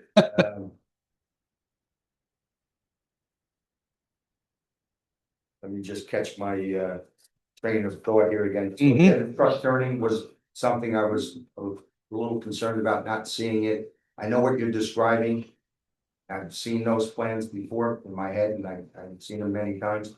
But actually seeing how it fits this site would be something I think I'd like to see. Understood. So you're familiar with that plan and how it works with the WB, the 76, did you say? 67. 67. As it pulls in the one-way driveway and heads towards Mrs. Molina's house, the headlights that are now 15 feet higher than what's the existing grade now. Pulls up to Mrs. Molina, backs into your driveway, into your loading dock. Is that what it does? Is that Correct. so now it's backing up deep into the with bright lights, yes. And it may not be bright lights in the summer when maybe the place is closed down, but it's bright lights in the winter when it's 4 o'clock in the afternoon, 5 o'clock when it's dark. So you can see why we're concerned about the green giants on that side, some of them brown and dead already. No fault of yours, but Right. maybe additional, as the commissioner pointed out, taking down some big hefty trees, but for good reasons, trees do come down on their own. Right. That something needs to maybe be looked at, and when you read the order of this letter. Right. Let's talk about that area for that reason. Sounds like there's some good suggestions in there that we'll Yeah. take into consideration. Correct. You know, maybe the green giants do work because they look pretty, but maybe it's something to block, particularly Mrs. Molina's bedroom on that side. Maybe it's a 6-foot fence from the proposed grade. You know, lights on a truck are about 6 foot high, so maybe it takes that problem away. Just a suggestion, but we'll revisit it again, I'm sure. Pavement spec on page 8, 6, 3, and 2. Sounds like light duty to me, or a tractor trailer going in and out of that lot. Is this what you consider heavy duty? We consider it appropriate. Your engineer, I don't believe, made comment on it, but if it's something you feel we want to beef that up, we can take a look at it. Engineer. I mean, that's an easy, Duty. The 6 doesn't impress me, but the 3 and the 2, it's considered light duty. that's a simple fix. Like I said, that's simple enough. In your report, you talk about it'll be the owner's decision whether or not he wants to modify that. You'll maybe make it less based on the geotech of the soils. Right. You left that open. I don't think I like that suggestion. I'd like to make that a condition, Mr. Chairman. Sure. That it's not open, that we make the decision that it's heavy duty. And not up to the owner whether or not he thinks the soil can bear the tractor trailer. Since we don't know what's in that tractor trailer, it could be gold bars. That's fine. If you have a spec in mind, I'm sure the applicant will accommodate that. Standard truck. Yeah, no, there is. We've had these before presented before us. I'm sure you could find something. Absolutely. And it says, yeah, the owner has the ability to substitute the spec. And the reason that's in there is because if the soil conditions account for it, then it's not necessary to put something more than what's required. No, the stone base is really what supplements the soil bearing capacity. The pavement spec, the base is what takes the weight, the top is the wear. So after, 100,000 cycles, that wears down pretty simple. It was a standard, but then it starts to break up the 3/8. So it's really the 3/8 that I would say needs to be. And that's fine. It sounds like you're knowledgeable in this. If you have a suggestion, we will definitely entertain that. Yeah, I just want credit that I read all the. I will be talking about it in the office tomorrow. There were some other questions I think, Jerry, you might want to ask, but then the chairman wanted to ask, so I'm not gonna get into those. I have a few as well.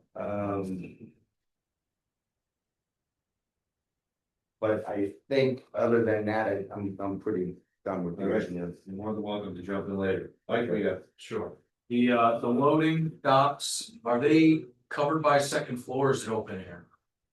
I believe it's open air. We did look at it potentially expanding the green roof over needed. We may have to do that for stormwater management, but right now I believe it's open. Right down to the building? Yes. Okay, so when the trucks are backing in, the lights are going up to actually neighboring residents, houses? I mean, is that fair to say? What's fair to say is they will be back down. They'll be declining to the loading bay. Right, and the lights on the actual trucks themselves, well, let me ask this, how far is it from the end of the truck bay right there to the property line? Let's see, this is 74 feet. Looks like it's another 74. 74. Place, get roll into neighboring properties? In my opinion, no. I mean, again, it's the use is permitted. I did not see anything in the ordinance that talks about something along those lines, or we would have taken that into consideration. I see there's some suggestions about enhancing the buffer and so on and so forth. We'll take that into consideration when we get that letter.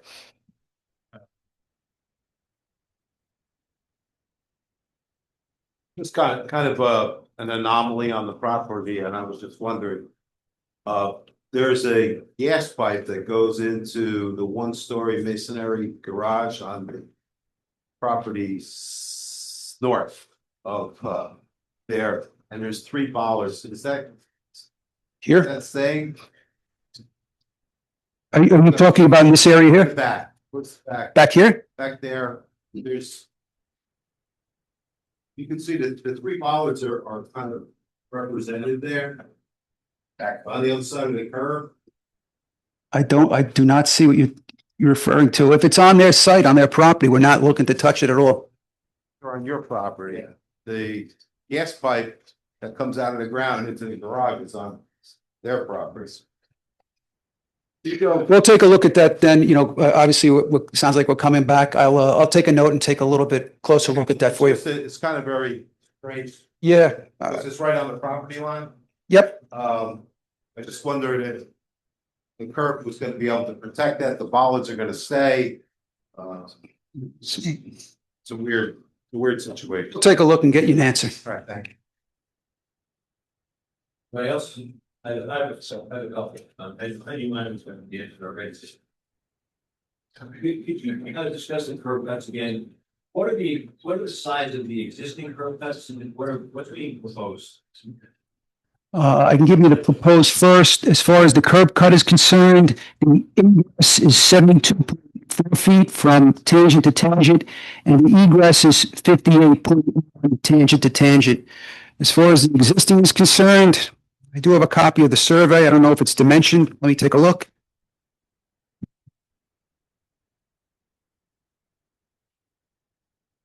Let's see. The survey does not dimension it. They are obviously smaller. The egress looks like it's about 15 feet and the ingress looks about 30.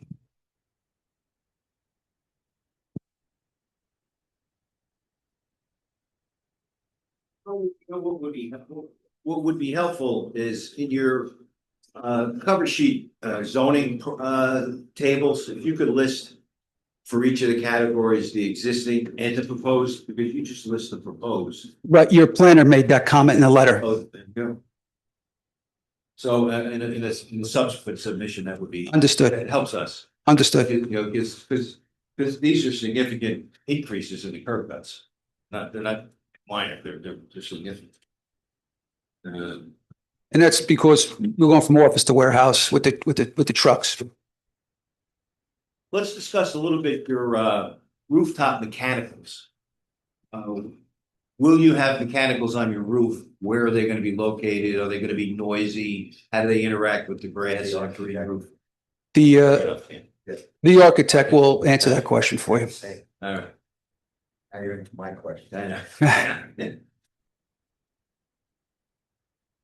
To discuss a little bit more about your stormwater, specifically, you're not proposing any subgrade storage of stormwater, everything's gonna run off or be collected? The new stormwater management rules, in particular for major development, does not permit solid pipes anymore that you traditionally saw. An underground pipe system that you could hold the rate back and let it release through an outlet control structure. That is not an acceptable green infrastructure. You are limited to the methods in which you can solve the stormwater quantity reductions by, and green roof is one, infiltration systems are another, cisterns are another. There is only a handful of items that you can utilize to comply with the green infrastructure. And based on the site conditions here, the only one that really is practical is the green roof. Believe me, if we could put a underground solid state, we wouldn't have the green roof. We would have a simple underground pipe system, maybe not as high in the back and so on and so forth. But to comply with the rule, this is what's necessary. I think we just. Oh my God, it's cheap, definitely. I mean, I totally agree with you. Did we beat up Diaz on that? Did he install it? I don't think it was him. Yeah, it was somebody else. Can I answer another question for the innovation center? Okay. Yeah. Matt, I see that,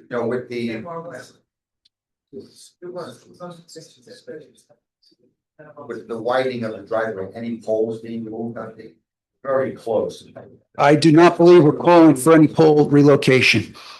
They're right on the edge of the curb. Right, no proposal at this time to remove any, relocate.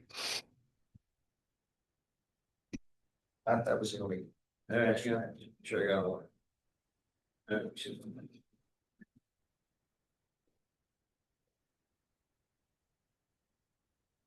So.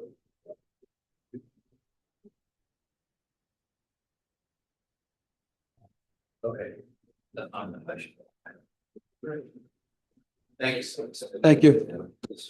Mr. Clark, is there any overnight parking of trucks being expected with respect to this application? I do not know the answer to that. I know that's an operations question and you don't have a tenant, but that is a concern that the township has with respect to any approval by this board, the township. So I wanted to know whether there's any proposed overnight parking trucks and where would they propose to be going? Is there going to be parked in the loading dock area? They're going to be parked somewhere else? And I guess you can't really. I can't really answer that. In consultation with our planner, we would not be permitted to do that because it would require a use variance. So we cannot have overnight parking of trucks. It's simple, and I'm glad you stipulated to that because that takes out a whole area of questioning that we have to have some concern about. And the other thing is, kind of dovetails with the question of hours of operation. I know you don't have a tenant to answer that question at this time, it's kind of premature. But obviously from some of the questions that are being asked by the board members, there's concern about light spillage from the trucks, not the light poles themselves, that different discussion to the trucks. But if you limited your hours of the operation to daylight hours, you wouldn't have to worry about truck lights at night. That's the way I would say it. So I would suggest that you give some thought to that as the application proceeds, because that seems to me address that you're taking care of one issue already. That second issue could be resolved in some of that. Understood. We'll definitely give some thought to that in hours of operation. I have. Can I dovetail that off of what you just asked? I understand that. Along with, parking overnight, but refrigerated trucks. That creates some noise. That's part of that unknown use that we don't have. I get a food place in there and all of a sudden there's refrigerated tractor trailers in that loading dock.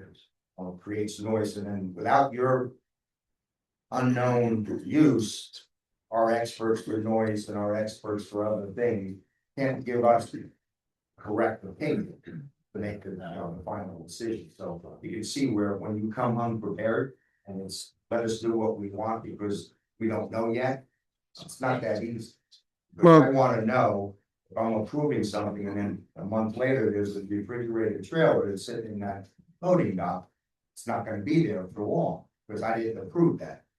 I understand. I wouldn't characterize it as unprepared as much as it's just building a spec warehouse, which I would say is not really out of the norm to seek a tenant after. Wasn't in a residential area, you could build it in Fairfield every day of the week. You can build it in many other communities, but in the middle of a residential area. I agree with you 100%, and I think that there's definitely thought that a residential project would be a better project here, but it's not permitted. So whether or not we believe that that is the better use, it's not a permitted use. So we're working within the confines of what we're given to work with for this property. Or the applicant, warehouse, then, given such a tarnished name, tarnished use, no matter, whether it's, main square foot warehouse with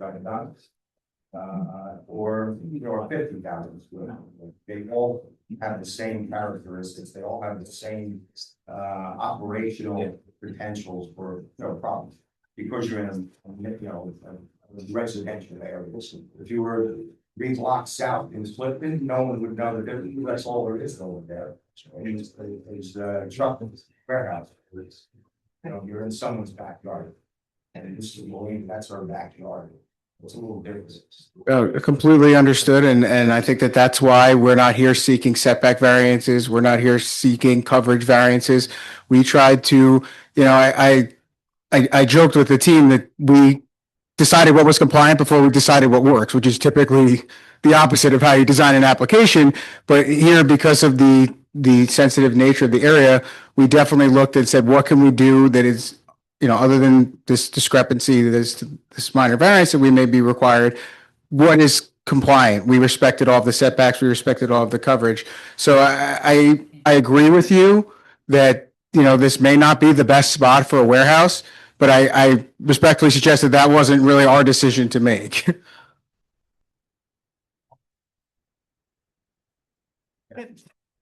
Can I, based on what you just said, I'm just wondering, did you already purchase this property, or is this application predicated on if you get your approvals, then you'll move forward with the purchase? No, my client recently, within the last month, after the application was filed, closed on the property. So they own the property. So basically bought the property, figuring out what you could put in it. So like you just said, residential would have been great, but it's not permitted. So there's probably, like we just said, other uses other than a warehouse that would fit more, like you say, you want to be good neighbors, would fit more in the landscape of the community than a warehouse. So, it was purchased without a plan, is basically the way I understand it. No, it was purchased with the plan that the current zoning allowed for a warehouse, and a warehouse was an economically feasible project in this site. That's good. I would say that that's more common than not common when you're building a warehouse like this. / office building.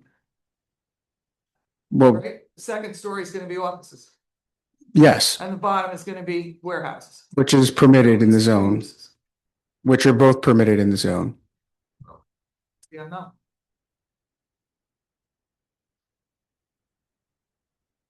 Question. I think there's, he has. Oh, I'm sorry. Am I allowed to ask you guys? Anybody left on the board who wants to? Any more questions?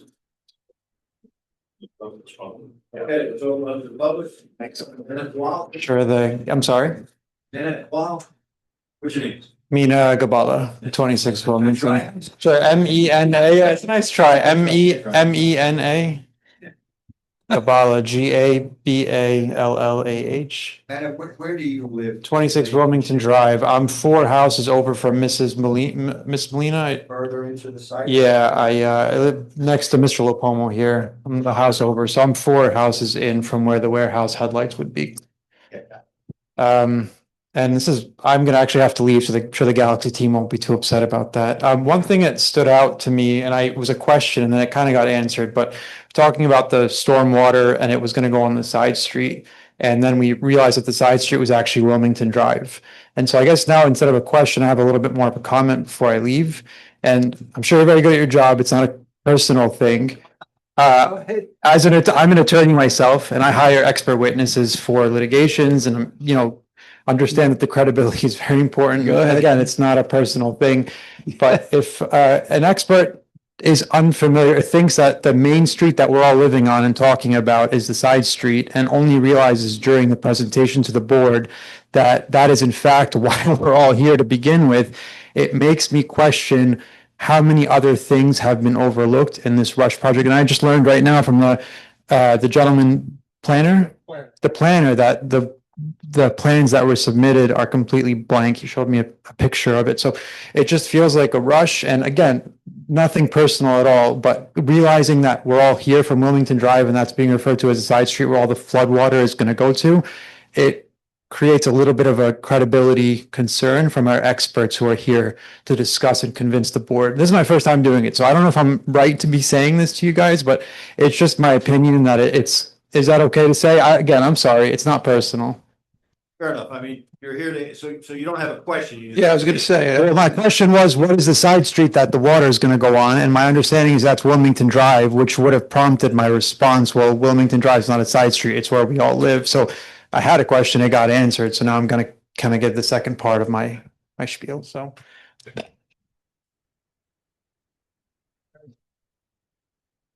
Yeah, you had a question. Oh, come on. Hello, my name is Anthony. I'm a property owner of 28 Drive since 1999. Just in conjunction with what Mr. Gamallo was explaining also too, because of the fact that I'm a homeowner since they were built brand new. Even with all of the modern state of the art drainage, et cetera, literally I have manhole covers in my rear yard, which suffices the problem. Myself personally, I've never experienced any of it, but you have a whole street of all one-family homes there on Wilmington Drive, built brand new, poured concrete, foundations, footings, etc.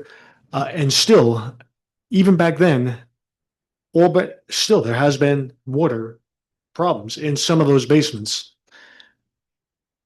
So this is in conjunction with the subject of the whole water subject. So I'm going to stop right there. In other words, where we believe it should all be foolproof, but the subject of the water, the drainage, et cetera, it was state of the art, brand new homes built. Again, I realize they're older now, if you want to say older, in 1999, but still those homes when they were built brand new, a lot of them had water in poured concrete foundations. Yeah. So I guess I'll stop right there. Thank you. Let me just mention that, just so the public is aware and everybody's aware. We're hearing from the applicants' experts. We have our own experts, engineering experts, planners experts, and they're going to testify on behalf of the community, right? So, and on behalf of the board. And, I can tell you regarding stormwater, there's a page and a half of comments from our experts that they're going to have to address. Okay, so just want to make sure everybody's aware of that. Although we're all knowledgeable in certain areas on the board, we retain our own experts to help us. Yeah, and like I'm not trying to be how can I say, a know-it-all. I'm on the complete opposite end of the spectrum, just through experience of knowing pretty much all the homeowners on the whole street. And in various sections, that with, like I said, brand new at that time, state of poured concrete, and basements and foundations. So, thank you. Sure. I just like to say, and I think Chairman, you did an excellent job of saying it. The stormwater is reviewed we propose it, your expert proposes it, the state has standards. I think Mr. Clark kind of touched on them, but they require you to account for 100-year storm and all kinds of crazy rainfall. This is not standards that we decided.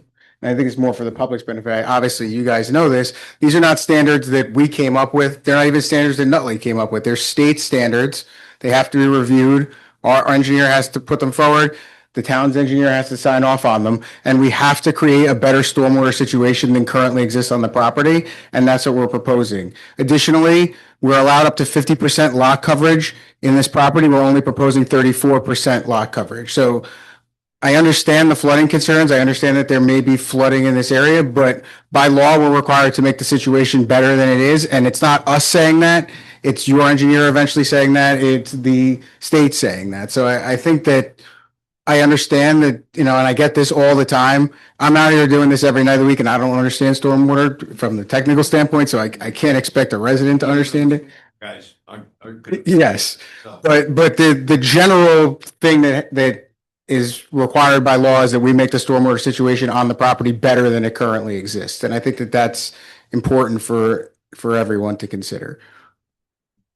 I just want to say that I think the concern is that the water is proposed to be drained out into Wilmington, which is a private road, which has its private stormwater management, as opposed to emptying out into a municipal side where the municipal side may be more designed better to handle additional runoff, where the private road may not have been designed to take additional runoff from neighboring properties.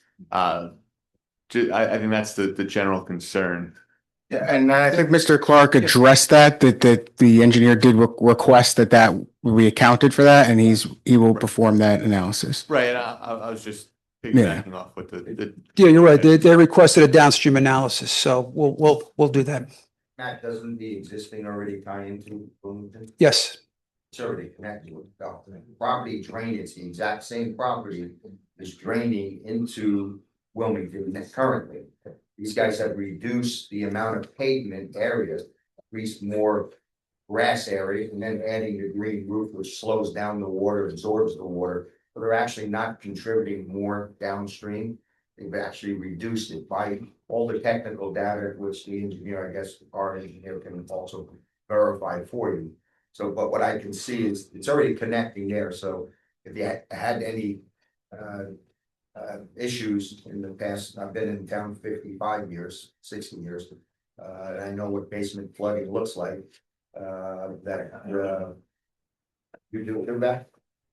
You do? I'm still here. That these guys have done a due diligence to lessen that amount of water there. I will agree to that. I'm sure the known will verify for us, please. But it does already tie into that. Lot is draining into Wilmington right now. And has been.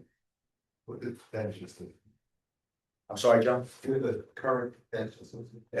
I can't tell on this as built. It's not on there. It's not on there. There is one in the ground, Joe. Okay. A question for you. Yes. We're discussing draining into Wilmington Drive, right? What does that mean? Does it mean your stormwater is going into pipes underneath Wilmington Drive, or your stormwater is going onto the roadway? No, it's going into a pipe system. Going to a pipe system? That's correct. Underneath the roadway? That's correct. Start. I just want to make sure. That's the terminus unknown. Right. As far as the downstream analysis and the scope of that, we'll coordinate with Pannoni to find out exactly how to satisfy that concern of theirs. But again, the overall analysis starts with the site in its entirety and meeting those three prongs. And I'm sure your engineer would agree with me. The design standards are extreme as far as the amount of rain that this site has to now accommodate for, as opposed to if it was a non-major development, it would be less restrictive, significantly less.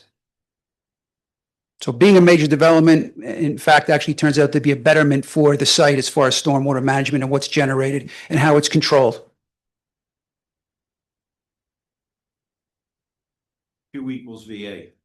You're right. I'm a retiring. You're hired. recovering structural engineer. Anybody have any questions? Oh, kind of back. Yes, sir.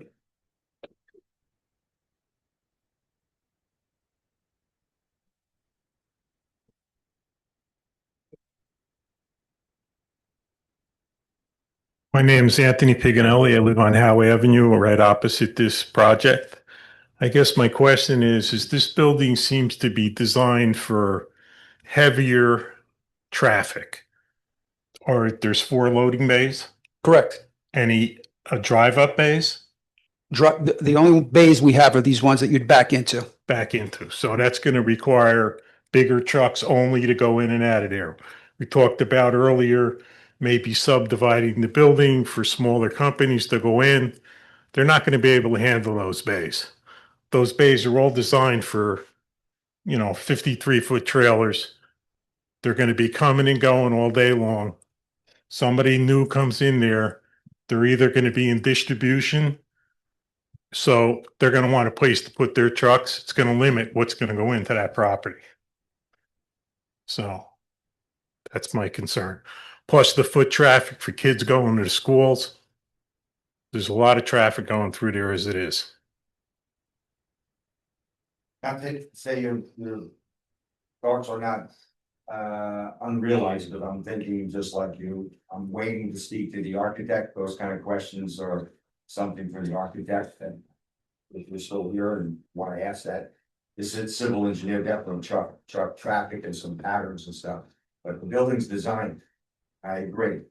You're not changing it to 15 small contractors' uses when it's already designed with 4 bays. So I want to hear from the architect myself how that's going to happen. Yeah, I've owned buildings in the past, so I kind of understand what I'm seeing here. And it's just geared for heavier traffic. Yeah. Thank you. Only because your name is Anthony and I can appreciate that. Anybody have any more questions? Come on up.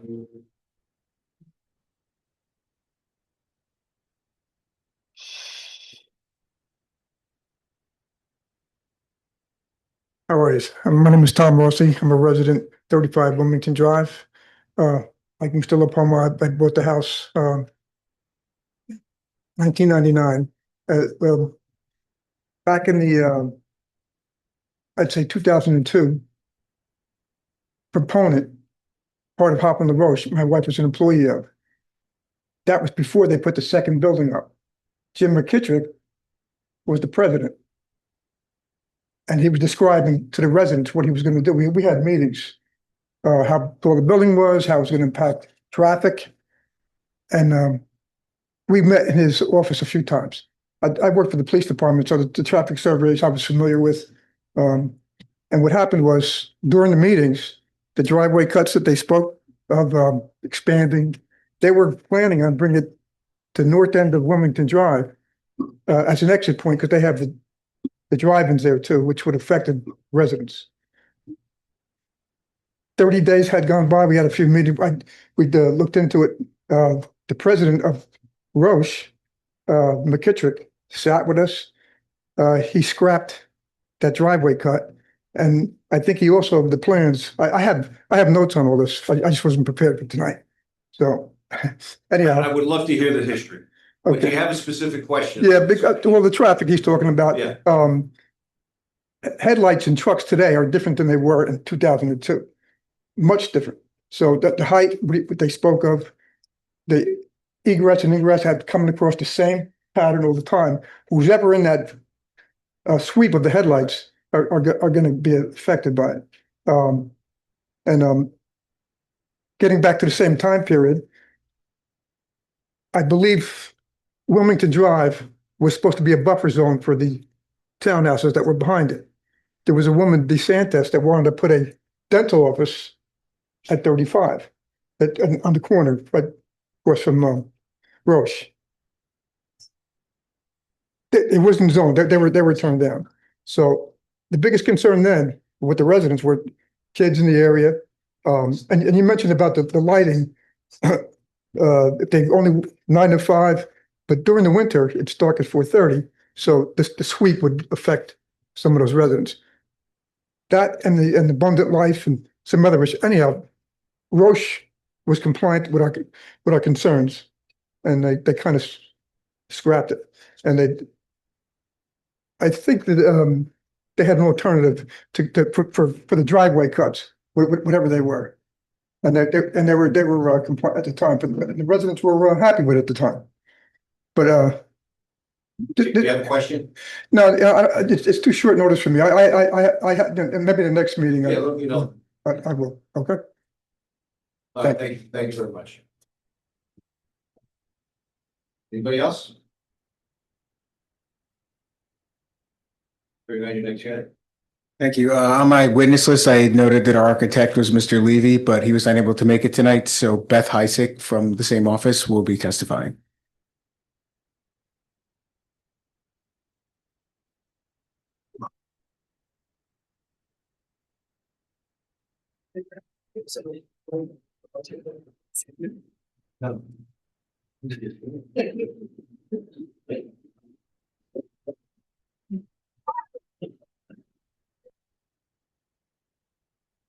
Hi, could you state your name and qualifications? Yes, I'm Elizabeth Heisek. I'm a registered architect in New Jersey for almost 10 years. Done a number of projects similar to this, as well as presented in front of a handful of boards similar to this. Thank you. HYSICK.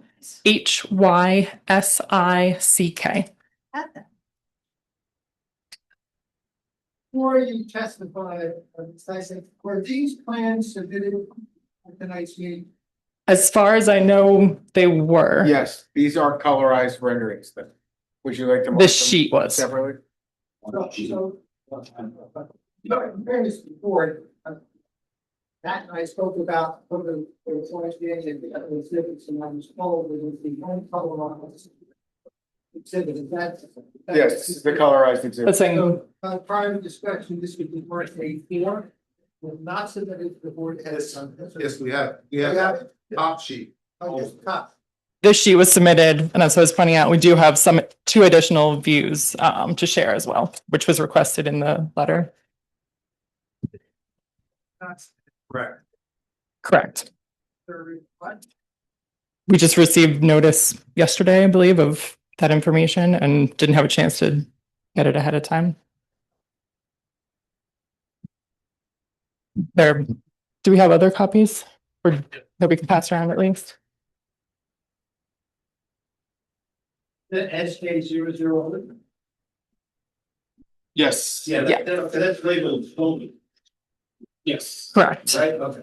So to the reader, it would apply. Don't leave information. That's essentially what it is, yes.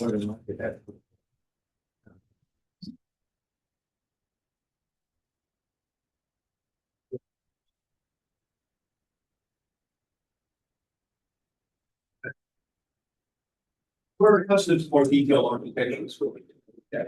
So this is the one.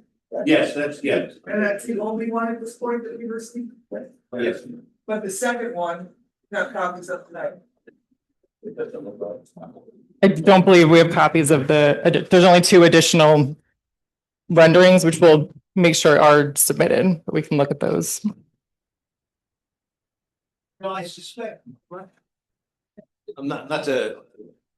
I suspect you're building a vanilla envelope building, and once you get a tenant, you'll issue a work letter and come up with the tenant's specificity regarding where the interior walls go and that kind of stuff, right? Yes, I think that there was mention made of how the plans were blank. I think that that's not really a fair characterization. It's just you wouldn't devise a space until you know who a tenant's going to be. So as far as, whether we're code compliant on size of building and parking spaces for the size of the building, we have the plans to show that, but obviously we don't show how the space is going to be devised because we don't know how the space is going to be devised. And that's not unusual in your business. It's, as I said, more common than not, especially for something of this nature. If you're building a residential building, that would be really weird to do, but building a warehouse or a retail building, it's more common than not to show how the amount of space you're going to have, the elevations, the look of the building, but to actually show how the interior would be devised, we would basically be giving you a guess at this point if we were to show how it would be devised. Look, the reason I'm asking is because I want it to be clear that you're not trying to hide something that you already know, right? And that, once you get a tenant locked in, you'll demise the space in accordance. Yes. So, all right. I'll agree with that about 50%. Okay. You've already designed the building, as the gentleman in the back, Anthony, mentioned, and I agree with him 100%. You've already designed the outside of the building for a specific type of operation or loading bays, that you're not dividing it up into 16 garage doors, because you would have to be showing that on the building right now. Oh, I agree with you entirely. Whether you divide it up internally, you only have 4 garage doors, and then I'm not gonna start getting into what Dave Berry does best and telling you how to design and make sure that there's proper egress and paths, the travel and all that stuff, that you want to divide this building into smaller buildings. But then you a lot more exit doors and stuff. So you've already designed the building. She's already designed the building. I already envision what you're doing with it. So that's where my next wave of questions are gonna be. So subdividing the interior means nothing. Yeah, that was my only point, that subdividing the interior to show, this is where this is gonna be and that's gonna be would be premature at this point. Yeah. Other than that, it's already designed this building. It was designed in the sense of the bays, and we know sort of what the use is gonna be, but my point was more just the actual interior layout of how the floor plan is going to be, will be specific to the tenant. Correct. Okay. Right, so I'll kind of present the overall building. We're proposing, as was mentioned, about 24,000 square foot building. It will be about just under 50 feet tall, and I'll explain the logic on that. By the zoning allows, with a further setback, you sets the height of the building. So we're a little bit further back from the street. That gets us the 50-foot height at the front of the building. However, the rear is only about 25 feet. The front portion, where it's 2 stories, the office on the second floor, is the 48 feet, almost 50 feet. And then towards the back, where the warehouse is only 1 story, is about 25 feet. As far as materiality and kind of the appearance of the building, it's going to be predominantly a light colored building, probably white in nature. We're looking at a brick for the first floor at the front, and a metal panel for the second floor, and the majority of the rear. So if you're kind of envisioning a large warehouse as you're driving along the turnpike or something like that, it's not really that appearance at all. It's a much smaller scale, much more kind of residential texture and materials. We'll have quite a number of windows that will be different than most warehouses that you would imagine. As we said, a kind of warehouse gets a negative stigma in that sense. As far as how the shape of the building that was brought up, it's very much that kind of the form follows the function. Like you said, we're not trying to do anything extravagant or make any huge design statements here. Really just get the operations in and keep it as simple as possible, and hopefully as appropriate for the site as possible. The curves on the building are to allow for the truck turn radiuses. And then we added a few features similar to that to kind of highlight that aesthetic of the building.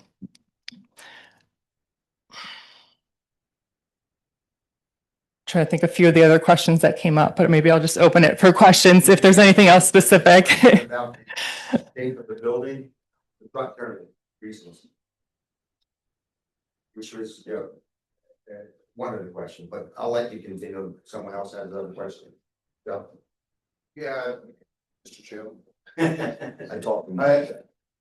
So just give me an example of how you would take this existing building and divide it into 2 tenants.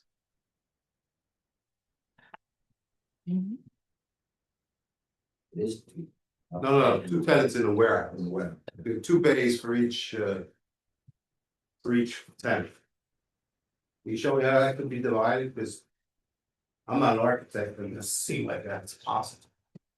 I mean, I can put up separation walls. There are exit doors kind of in multiple spots. We have 4, 1, 2, 3, 4,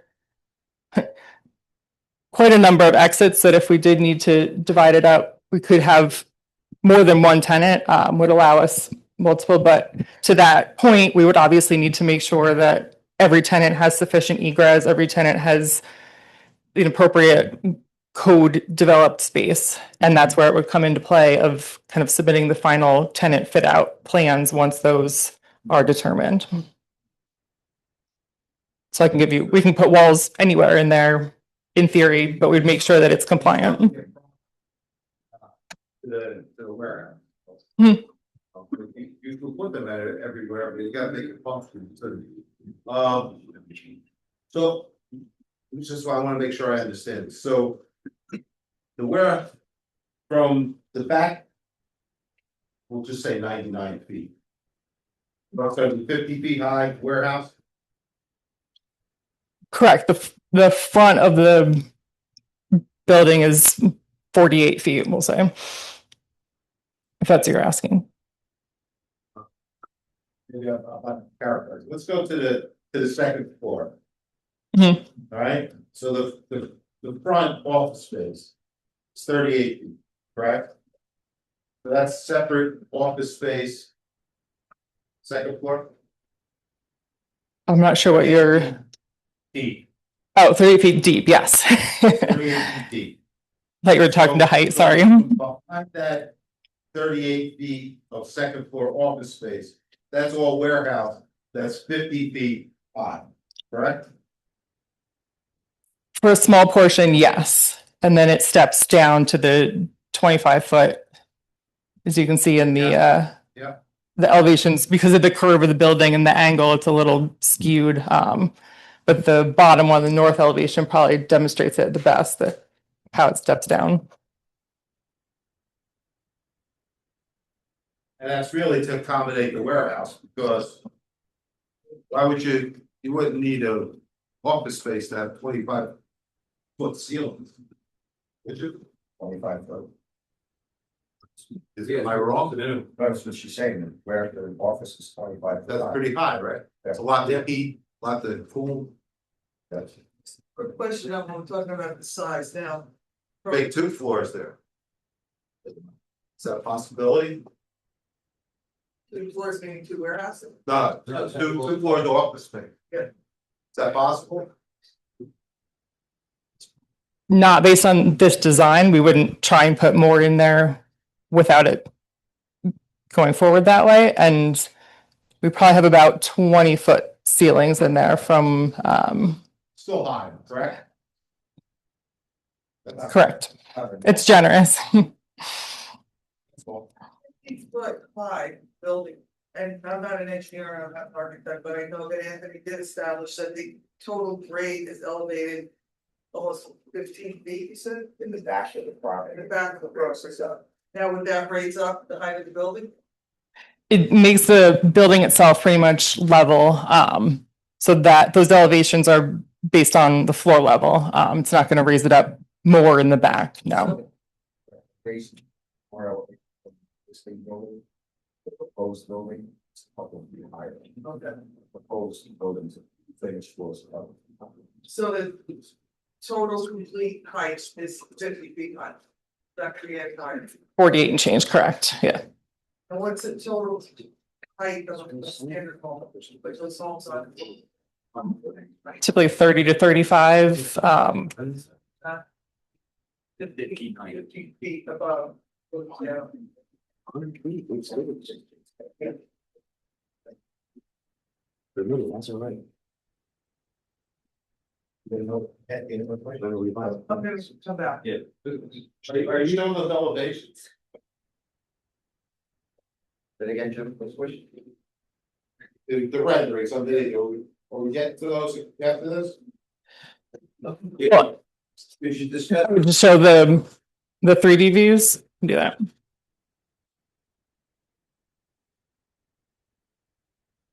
This is a view from Wilmington, pretty much across the street on Washington Ave, and this is from the backside on. No, I said that backwards. This is from Washington across the street, and this is on Wilmington Drive. What you would see looking towards the property. I can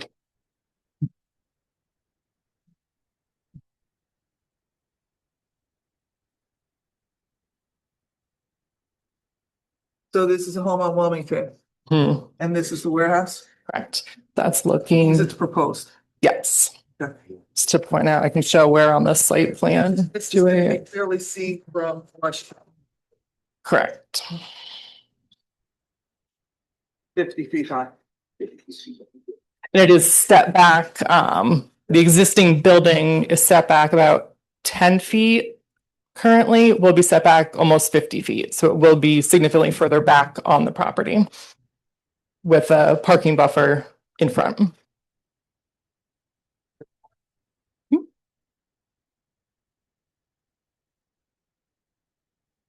You have other views or are those the only two, right? That's the only ones we have right now.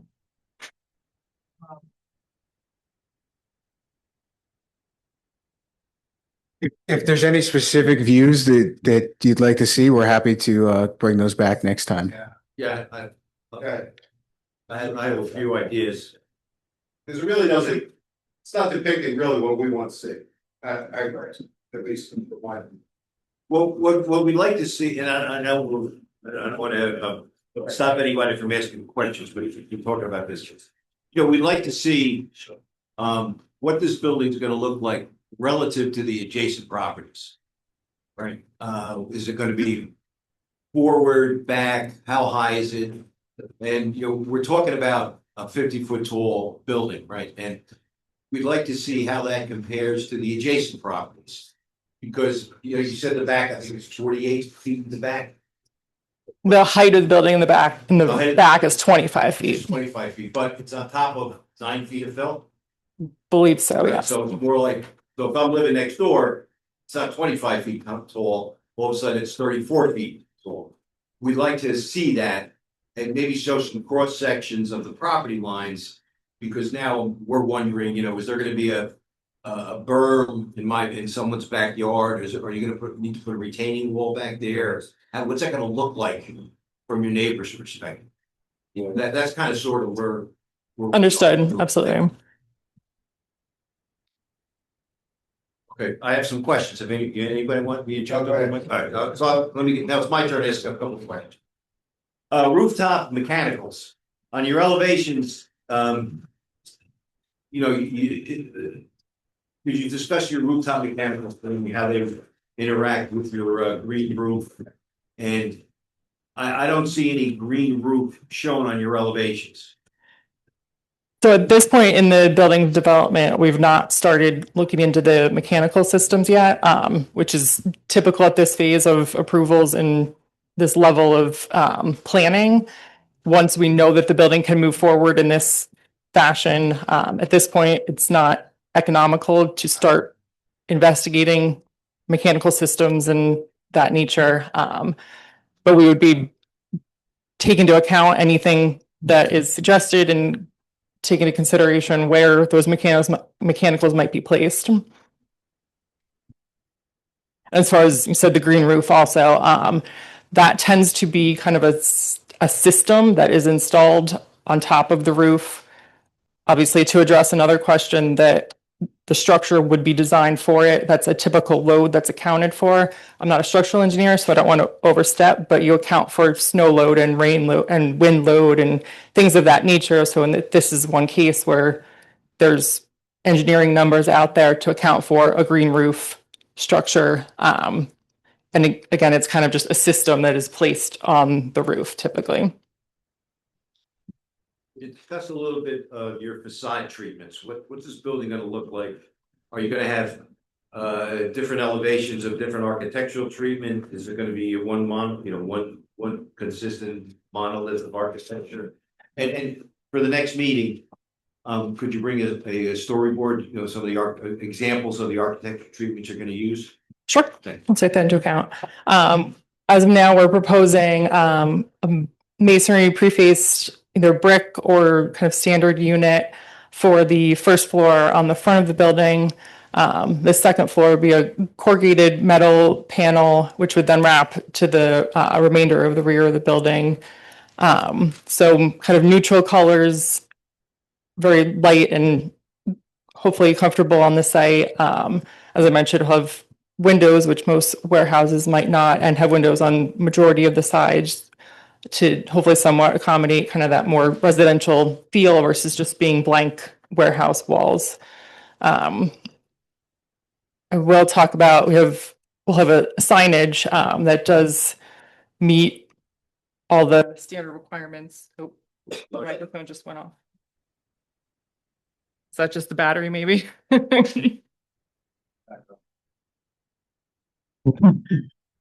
Or if this one's working, should I pull it out? There we go. We'll have signage that'll be under the 150 square foot maximum requirement. It will, again, once we have a tenant and know exactly what the words will say and things like that, then all of that will be submitted for approvals. But that will be probably one of the more prominent things on the building because we do want it to stand out and be known that it is differentiated and so that the tenants can be found in a sense. Any signage you would want to be a little bit more prominent. Will it be visible from the street? No. Let's say it could be designed anyway, but if that's, it doesn't have to be. I got a building in Staten Island that has grapevines on it. Yeah, I got a. So we're not proposing like a rooftop deck in any sense. There wouldn't be any access up there. No trees. I mean, it's low grasses, maybe some, you don't really need anything decorative. It's just for function. So it can be. Saying it's a good or bad thing. I'm just asking if it's gonna be visible, that's all. Might be appealing to some people. We're not planning for it to be, no. On your elevation, you have a lot of windows and doors. Those windows, that's all glazing. It's not bars, right? To Correct. protect it. Yep.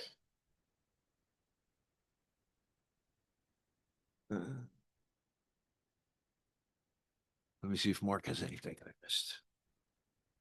Ask some questions, Joe. Wait. Go ahead, yeah. Oh, I got it. We're good. I think he asked. I'm good. Oh, your light, I'm sorry. The lights outside, they'll be set on some timer and they'll go on and off based on the seasonal.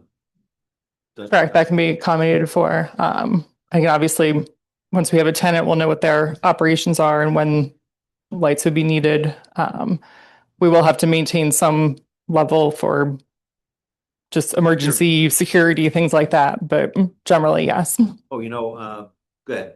I'm not sure if it's a standard condition of this board, but we would obviously agree to a 6-month look back once the lighting's installed for engineer to inspect and make sure it's in compliance with the code after it's been installed. Okay, thank you. You'll have security cameras out there, right?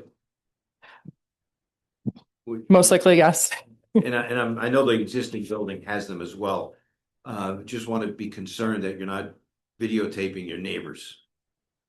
Because within close We would proximity. take that into consideration, that make sure that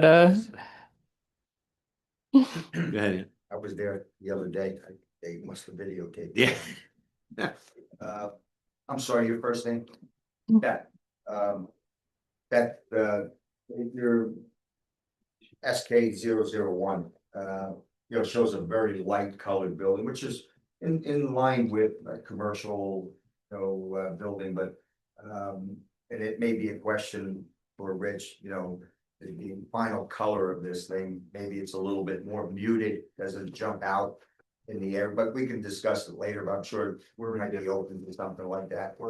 Yeah, and the material boards that Jerry was requesting for us, it means that, you're looking at, certain types of material, you're committing to those, so we know what they are, we know the difference between metal and wood and block and things of that nature. So it helps us to know that when we're looking at something, it's a final approval, then that's what it should look like. Obviously, things do change, materials are, no longer continued, so things do change a little bit, but it helps us with that material. is visualize what we're going to have. Absolutely. We had a previous application, and there was a lot of attention to the equipment on the roof. I know you said you don't know what the equipment is. You've already committed to a roof height of 48 feet. Doesn't really tell me what the parapet is going to be. But is there any equipment gonna be higher than that 48 feet? Are you prepared to say that you're gonna be able to put equipment on that roof, which is at 48 feet, unless you're considering the parapet of the roof? And you're describing the roof line as 48, second floor at 25. I can't imagine that there's not gonna be anything sticking above 48 feet with a parapet that looks about 18 inches. I was gonna say there, I don't believe we're planning for a parapet, just the style of the roof. It would be a little, I mean, this shows a little bit of an overhang versus it having a parapet. And I think I can't absolutely commit to not having anything above the 48 feet. Typically, mechanical is permitted to be on top of the roof. However, because we have the step down in the back, I see. I can hopefully try and hide things on that lower level behind so that nothing would be seen. I'm sorry, The zone, not to scare anyone, allows for 100 feet in height. in that area, Yes, that's according to our planner. is that possibly the case? Yeah. Yes, because it probably counts, the MO zone counts for the building on top of the road. Off the road. In that case, we thank you very much. We're not proposing that.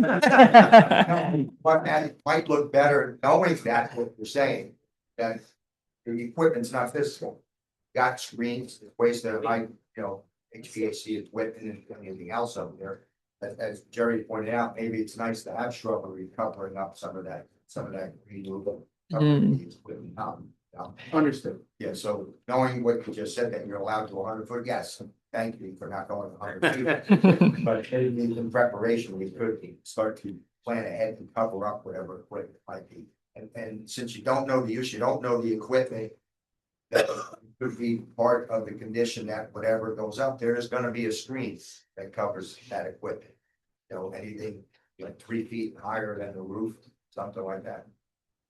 And there's also the opportunity that if it is required to be on that upper roof, it can be pulled back as far as possible. As you said, have screening, due to the height of the building, typically looking up at it, you're not going to see much on the roof anyways, until you're pretty far back.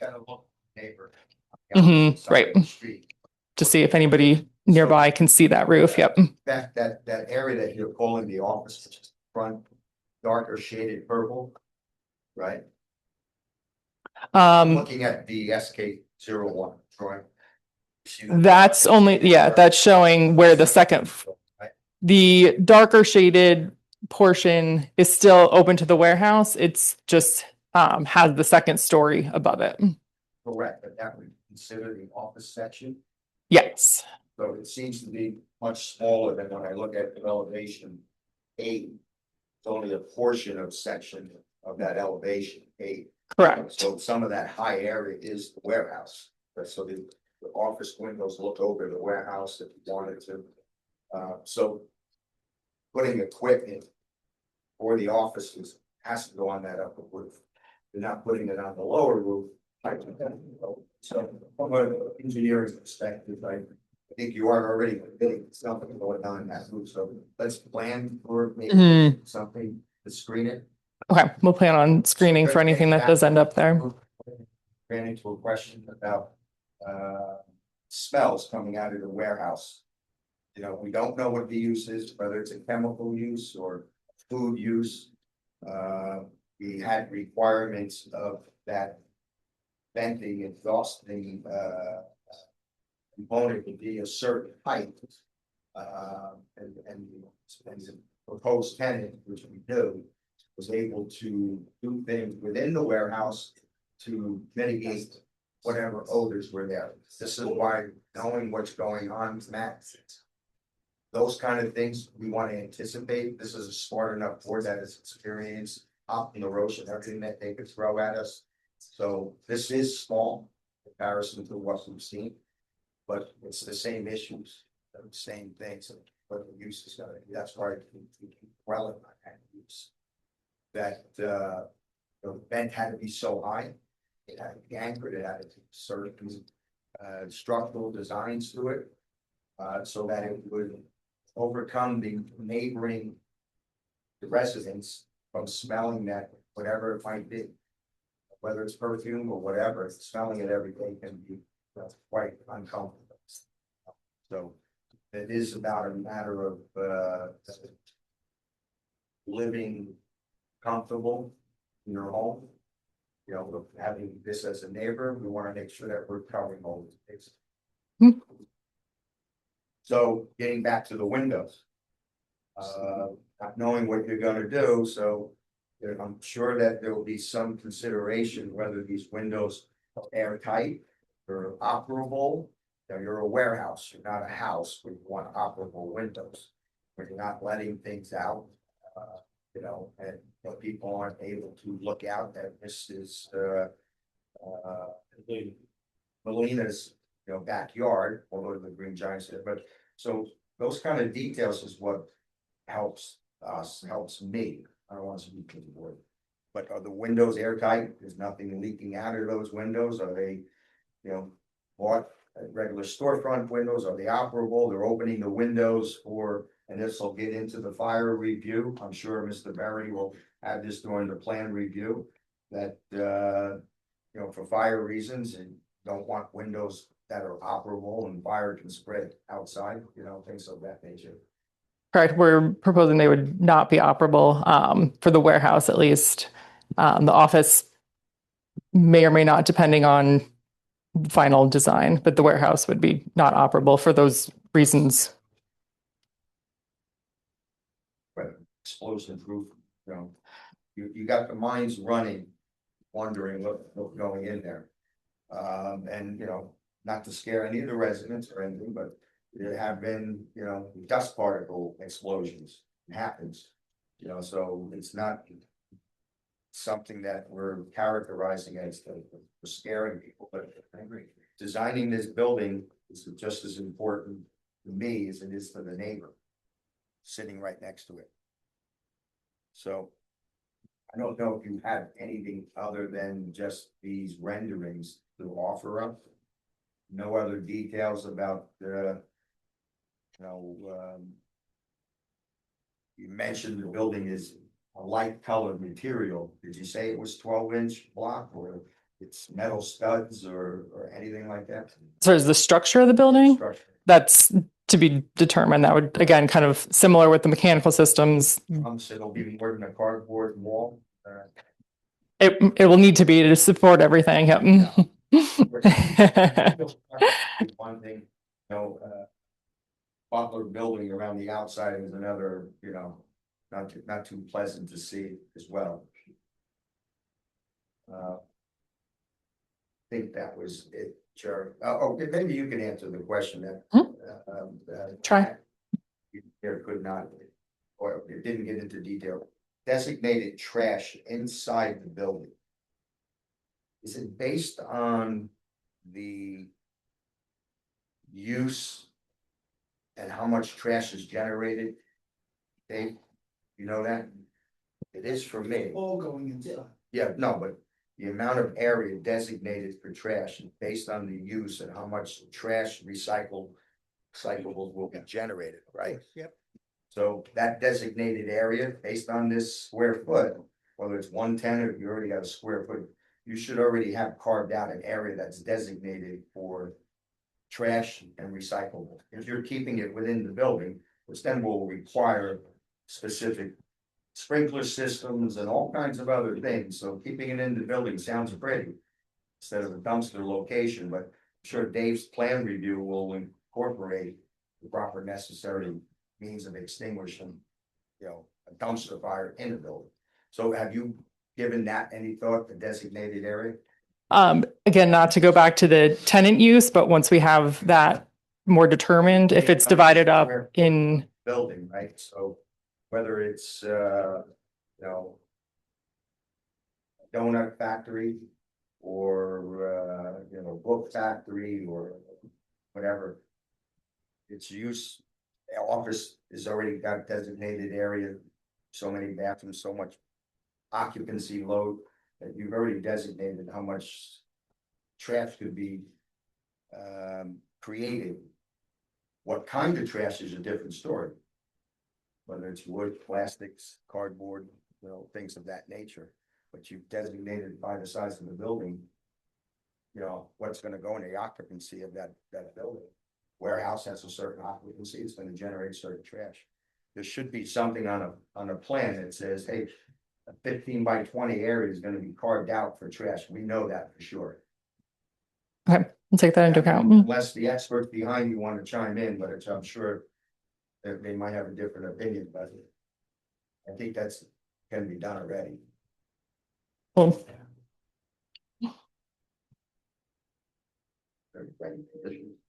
Oh, I got 5 already. I got one more question. Yeah. Okay. No, you're good. So you don't really have any specifics yet, like, do you know how many bathrooms are gonna be in the building? Do you know, is there gonna be a kitchen area in the building? For the office space, we have generally, we have number of bathrooms accommodated for the size of the space, but that's still flexible if they're depending on the actual use of the office. For the warehouse space, we don't know. Would be down to the tenant. Could the use be changed to just a 50-foot high warehouse building and not have any office space? I mean, the physical building, could it be changed? Fine. So because you don't have any really specifics, how many offices there are gonna be, how many bathrooms there are gonna be, there's a conference room, nobody has any specifics. Again, we're dealing with the unknown here. So could this potentially be a big 50-foot high warehouse building with no offices? I could take that. If you have a comment. So the answer to that question is no, and the reason that well, without coming back to the board, the answer is no. And the reason for that is that the parking calculation for warehouse and for office is different. So it is likely that since I believe we're only 2 parking spaces over the required parking space, if we were to change the use, it would change the parking calculation. So I don't believe that we could change that use without coming before the board because it would change the parking calculation. Then what if you had office space as well and a warehouse, you would need one. We're still proposing use. So to change the use under your ordinance, and I am open to being corrected on this, but I believe your ordinance and most ordinances would typically require that change of use to be approved. So if we're approved for a use for a warehouse and for an office in certain spaces, I don't believe that under your code, we're allowed to change that use without coming back before the board. You'd have to come back. Yeah. My question was structurally, the way the building is built, could it be set up as just one big warehouse? The way the building's designed. Just curious. In theory, yes, you could just take out the second, yes, to be frank. I mean, we don't know structurally what's bearing on what, but in a sense, yes. But it could be. Okay, that was what I wanted to know. And this is just a question. Would there be secure locked gates at night when the last people leave? On the property or on the building? So, you've got 28 parking spaces, a warehouse stuck behind. Is that gonna be open to anybody who wants to pull in there? In the middle of the night? Or at any time. That would end up, there's no, Be a secure property. there's nothing proposed like that, no. Go ahead for that. Anybody else? So you mentioned earlier what kind of, I guess, demonstratives you'd want from us. I would like to see at least a couple iterations with an actual truck, whatever that, what is it, a 65-foot truck is. Also, there's proposed a wall along the property. Can you tell me about that wall? Is it just purely a concrete wall? How high is that wall? I I would like to see that wall also in the depictions. But can you talk about that wall along the side of the property? I might defer that back to our civil engineer. I can answer that. So along the side and the back, as we know, we are raising the site up. So what we proposed along that wall is an extended barrier, about 3 foot of say, concrete barrier with a little rail on top. That's what that barrier wall is called out on the site plan. And there's a detail of it, just a little schematic detail in the back of our site plan set. Okay, yeah, I would just like to see that depicted in the next iteration. Going back to the trash, is this entirely going to be contained within the building? There's not going to be any trash outside? At this time, the intent is to keep everything inside. Okay. And I guess because we don't know the use, we don't know the materials that could be disposed of. Correct. Because I guess my biggest concern is noxious odors emanating from the building and then affecting the people who live nearby. And I wouldn't want any sort of noxious odors emanating from the building. So as long as that can be somehow contained within. Sure. I think that the best way to answer that question, we'll come back with an answer on this unless Mr. Berry knows offhand. I'm sure there are certain prohibited uses in this zone, certain chemicals that are not allowed to be used. And if there were to be certain requirements for that to be done, I don't think that's the intent at this time, but I just think that the ordinance would protect against that. And we're happy to come back with a definitive answer for you on what the prohibited items are in this zone. But I would be willing to bet there's an ordinance that would prohibit certain chemicals and items. No, I appreciate that absolutely, but even permitted items can still have noxious odors emanating from them that could affect the quality of life for the residents nearby. And I want to limit that as much as possible. That anything, any noxious odors coming off the property, whether it be trash or from the use of the building, that's my concern here for the residents. Of course. And I mean, it's not the easiest thing to measure, but there's obviously ordinances and state standards regarding that we'll have to comply with as well. Right. And you mentioned you had a couple proposed conditions based on Anthony. Okay. I think, yeah. I think that's safe way. I think we have to plan for the worst case use scenario and hope for the best case use scenario. And so however we can construct that in terms of limiting factors to prevent, I guess, the enjoyment of the properties of the neighbors is pretty much, I guess, our task and how we're going to have to craft that and try and think of a nightmare scenario that's permitted. But I'm sure our experts will help craft that when they testify. Question. Matt is still standing. Sorry. Yes.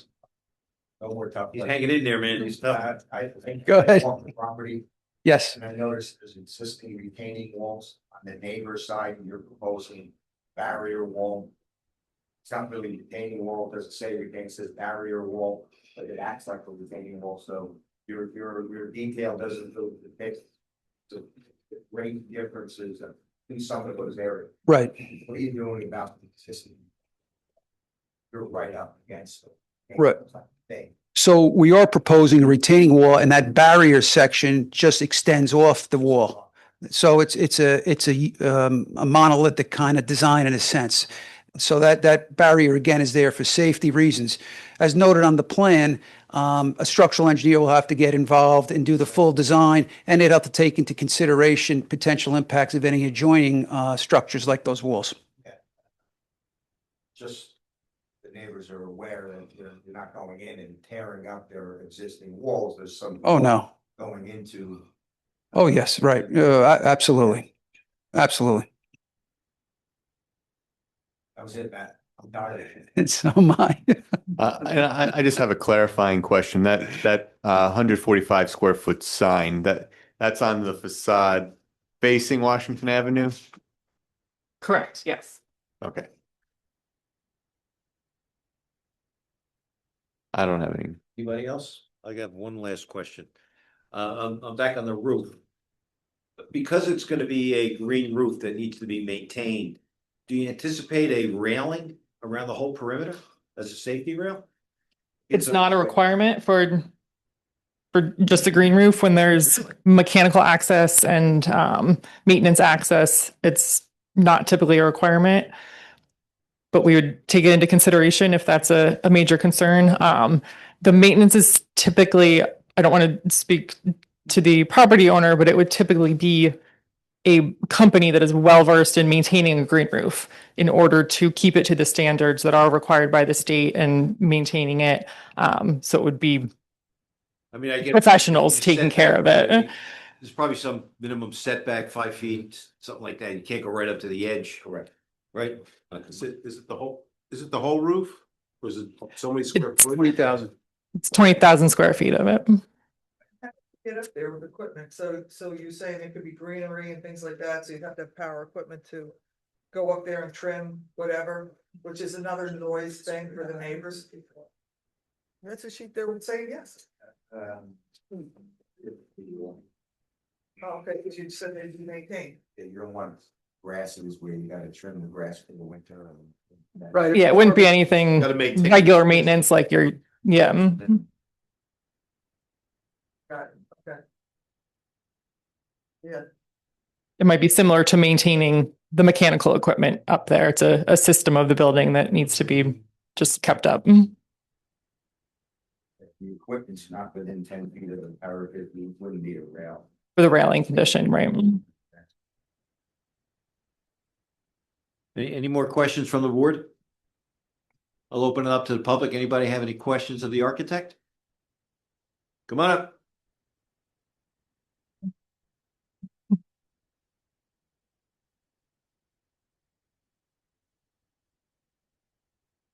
Big and Ellie, next time you gotta sit in the front row, brother. Yeah. I just have one quick question. It's probably a dumb question. What's the turning radius on here? I mean, this is 30 feet to the line. This trailer is not going to be able to come out and turn down the one-way driveway. Or the first two, for that matter. One of the board members asked us to provide some templates, so we're going to represent that for the next hearing. Okay, because a normal trailer is not going to be able to come out and make this turn out. Actually, probably only one would be able to make it. I don't know what the distance is over here to this buffer line. It's only like 20 feet. Is that a question? Yeah, I'm just telling you. 74. Yeah, well, you see, this is 74 foot deep and there's like a 74 foot to out here, front. to here. Right. The exit's this way. I understand that. I think, you know, when we provide the exhibits and provide testimony on that, it will be clear. Okay. All right. That's all I got. That's it. Very good. Thank you. Anybody else have any questions of the architect?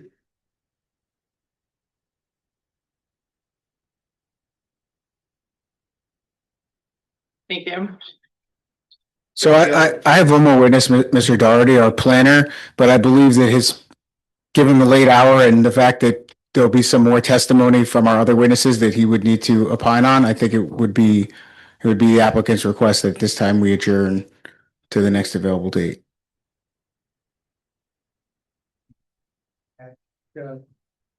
We've already anticipated that this would continue on. We're also anticipating the August meeting as well, which is the first time in August, because we expect there might be additional witnesses and testimony.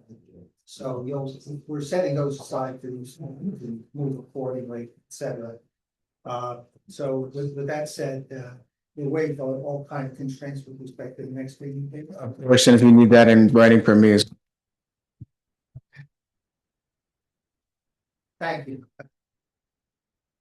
I'm just gonna give a little summary of what we expect at the next meeting, just to make sure we all understand it, no surprises. So what we're looking for is a couple of elevation drawings relative to the adjacent properties, so we know how your proposed building is gonna look relative to what's there now.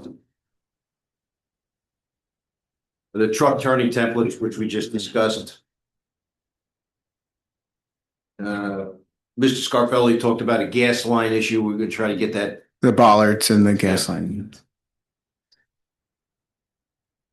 Cross sections of this, the proposed barrier wall. If we get a cross section at the rear property line and the southern property lines, that would be helpful, showing the adjacent properties and how that elevation works out. Yep.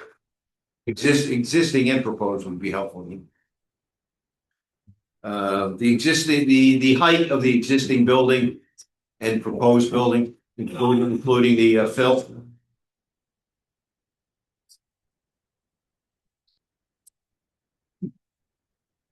Did I miss anything? Anybody have any other? You wanted material boards. Oh, material board, yeah, thank you.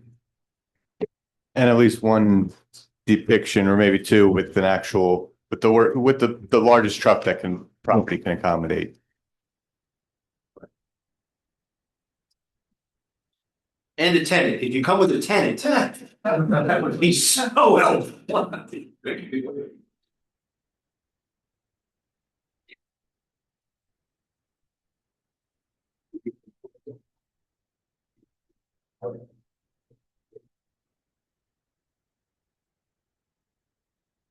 Okay, I think,